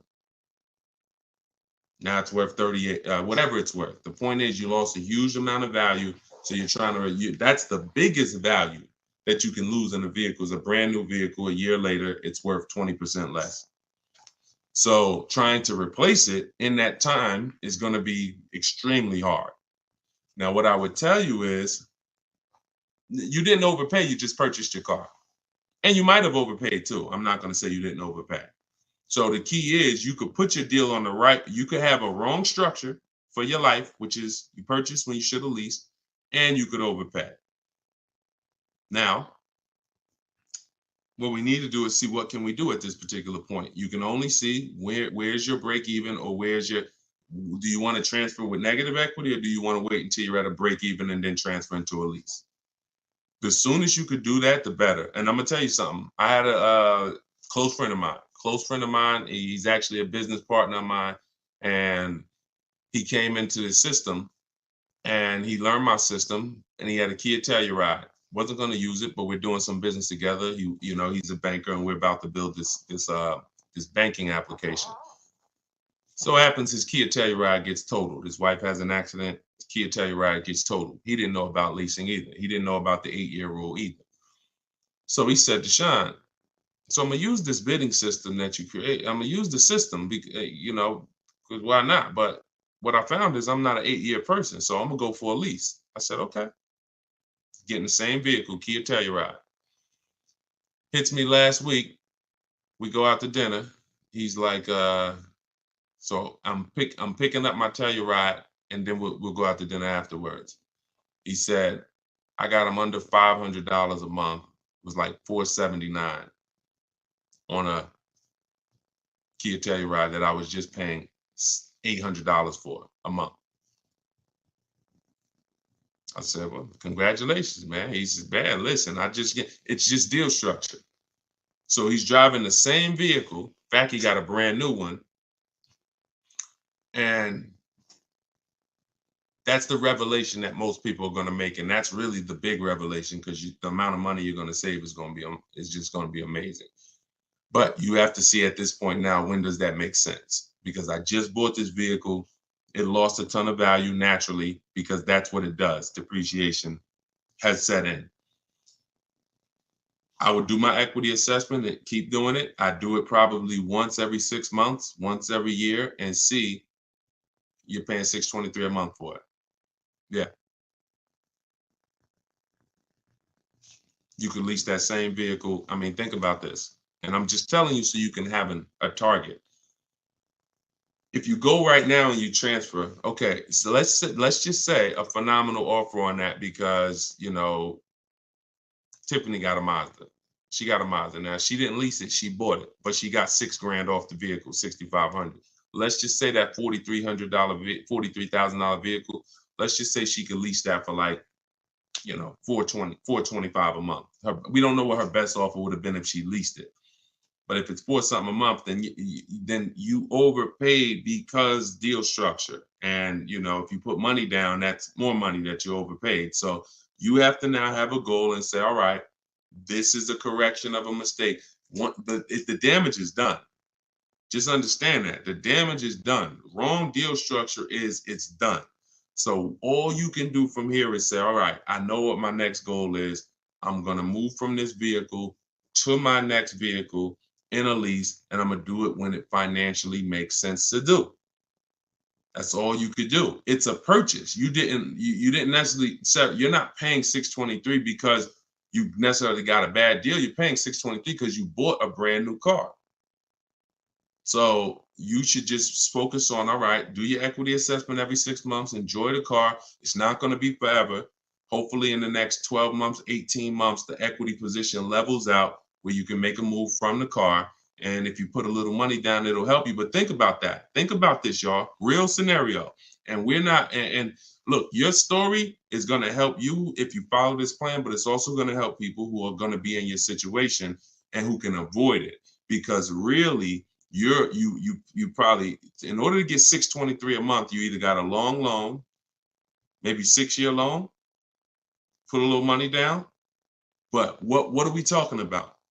When you can replace that car, we're not talking about you getting any of that back because you're not going to get it back. If we could break even right now, that would be a blessing because you can move freely. So we're just praying to get to a point where you could break even, which means whatever money you put down, gone. Whatever the $600 something you're escaping to go into the lower lease payment, gone. So this is why I'm telling you guys, if you're not keeping your cars 8 years, you should only be shopping for great lease deals. It's impossible to get a great deal if you purchase a car, but you should have leased. Impossible. And I will tell this for everyone who's willing to listen, not be emotional, not listen to what Dave Ramsey's been telling them for years, because these are the facts. These are numbers. And I put this advice up against anyone in the world. Numbers are numbers. I love numbers. So here's what you do, LaKenya. Don't beat yourself up. Enjoy your new car. You could afford it, but you just know future-wise, I'm going to be getting great lease deals, and I'm going to take the strategizing in it and the shopping for cars and understanding financial literacy with cars extremely serious because I'm never going to repeat this again. Let it be an anchor to you to never go out here winging the process again because this is your money. So the info is available. Run your equity assessment. When it makes sense to transfer it over, shop for your next car, get bids so that you can save all the money you need to save and then go into a lease. That's all we could do. That's all we could do. I will shout from the hills, y'all. People say you only talk about leasing. They don't listen. 8-year plus people, no. We should be buying. If that's the most important question, how many years are we keeping the car? 8 years? We're going to buy it because we're going to outlive the depreciation. We know depreciation looks like this. It's the unseen expense. These are the first couple years, and then it levels out like this to where my car is not losing value. Okay, good. No money down, 72 months. Good. All right. There you go. Then just do what I said. At least you didn't lose any money. It's just the overpayment is going to be for the purchase. You probably got a good price on the car. Just make sure that you run the equity assessment. You'll be fine. You'll be fine. And in the long run, you'll be fine. You're fine now. You could afford it. You just want to go into another car. Like I said, my man just did the same thing. My partner just did. He didn't know. See, if you didn't know, then it's just in the back of your mind. But he knows now. I was driving a Kia Telluride paying almost $800 a month. Now I'm in the same Kia Telluride paying under 500. Under 500. My payment is 479 or whatever it was. Same exact car. There's people pulling up next to him in the same car, but because they were told purchase your cars, don't lease, they're paying $300-400 more per month than he is. Just so they can say, oh, we purchased. Meanwhile, they're going to trade it in 3, 4, 5 years and do it all over again. Now, if they were keeping that Telluride, if they said we purchased this and we're going to drive this till the wheels fall off, we're going to have this in our household 10 years. One day we come out, it has 200,000 miles on it. It doesn't start. It's 12 years old. That's when we get rid of it. Then that's when you purchase. 8 years, 10 years, 12 years, you outlive the depreciation. You dodge this bullet. You don't replace your cars when it's dropping in value like this. And that's how you win, long-term ownership. If you're not going for long-term ownership, then you should be shopping for great lease deals. That's the plan. That's the structure. Everything I taught from the stream on this stream is in my new book. It's called Cars from Home, 7 Steps to Saving Time, Money, and Avoiding Dealerships. It's not just the science of deal structure and proper deal structure. It's the science of car shopping from home and making dealers and banks bid for your business instead of negotiating. So all of you if you don't like negotiating, if you don't like not understanding car deals, you will love this because it's going to work and empower you. You become the prize. People should be trying to win your business. You shouldn't be in one dealership or 2 dealerships trying to talk them into selling you a car and doing you the honor of selling you a car. You should be sitting at home and letting banks and dealers come to you and win your business. We're the prize in this. So our strategies and our systems reflect that. We are the prize. And the 20% of dealers and the 20% of banks that do the best deals, they don't mind competing. They don't mind showing us that, yes, you are the prize. And here's what I'm going to do for you. I'm going to beat all my competition's prices just to show you that I really do want your business. Thank you. Those are the people we do business with. So that's all in my book. You can get your copy for 75% off. It's normally $97, but you can get yours in my TikTok bio and in my Instagram bio. Just click that link and click the button that says get my new book 75% off, and you can get it for $24. But if you've been to the website and that timer started running, then when you go back, the price will be $97. It's on you to decide if, listen, I need this information. If I missed the $24 deal, I'm taking the $97. I need this information because this information will net you thousands of dollars on your first transaction. You saw what it did for Tiffany, $6,500 off her first car using the book. So get it in my bio or in the link. We put a comment in the Facebook section, in the Facebook and YouTube comments, deshonsbook.com. And if you're watching us on TV, of course, you can use your mobile phone. You can scan that QR code. And for all of you who want to attend my free masterclass, it's called Everything You're Doing Wrong, Buying, Selling, and Leasing Cars. You can also click that link and attend. You'll need about an hour though, and you'll need a pen and pad because we go very deep into leasing versus buying and 23 other mistakes that you're making that you don't know you're making. So you can do that. You can attend that, or you can attend that in my TikTok and Instagram bio as well. Like I always say, I make the information available. You get in where you fit in. Just get the information. All right. Great stream today. I appreciate everybody. Enjoy the rest of your day, and we'll see you on the next one. God bless you.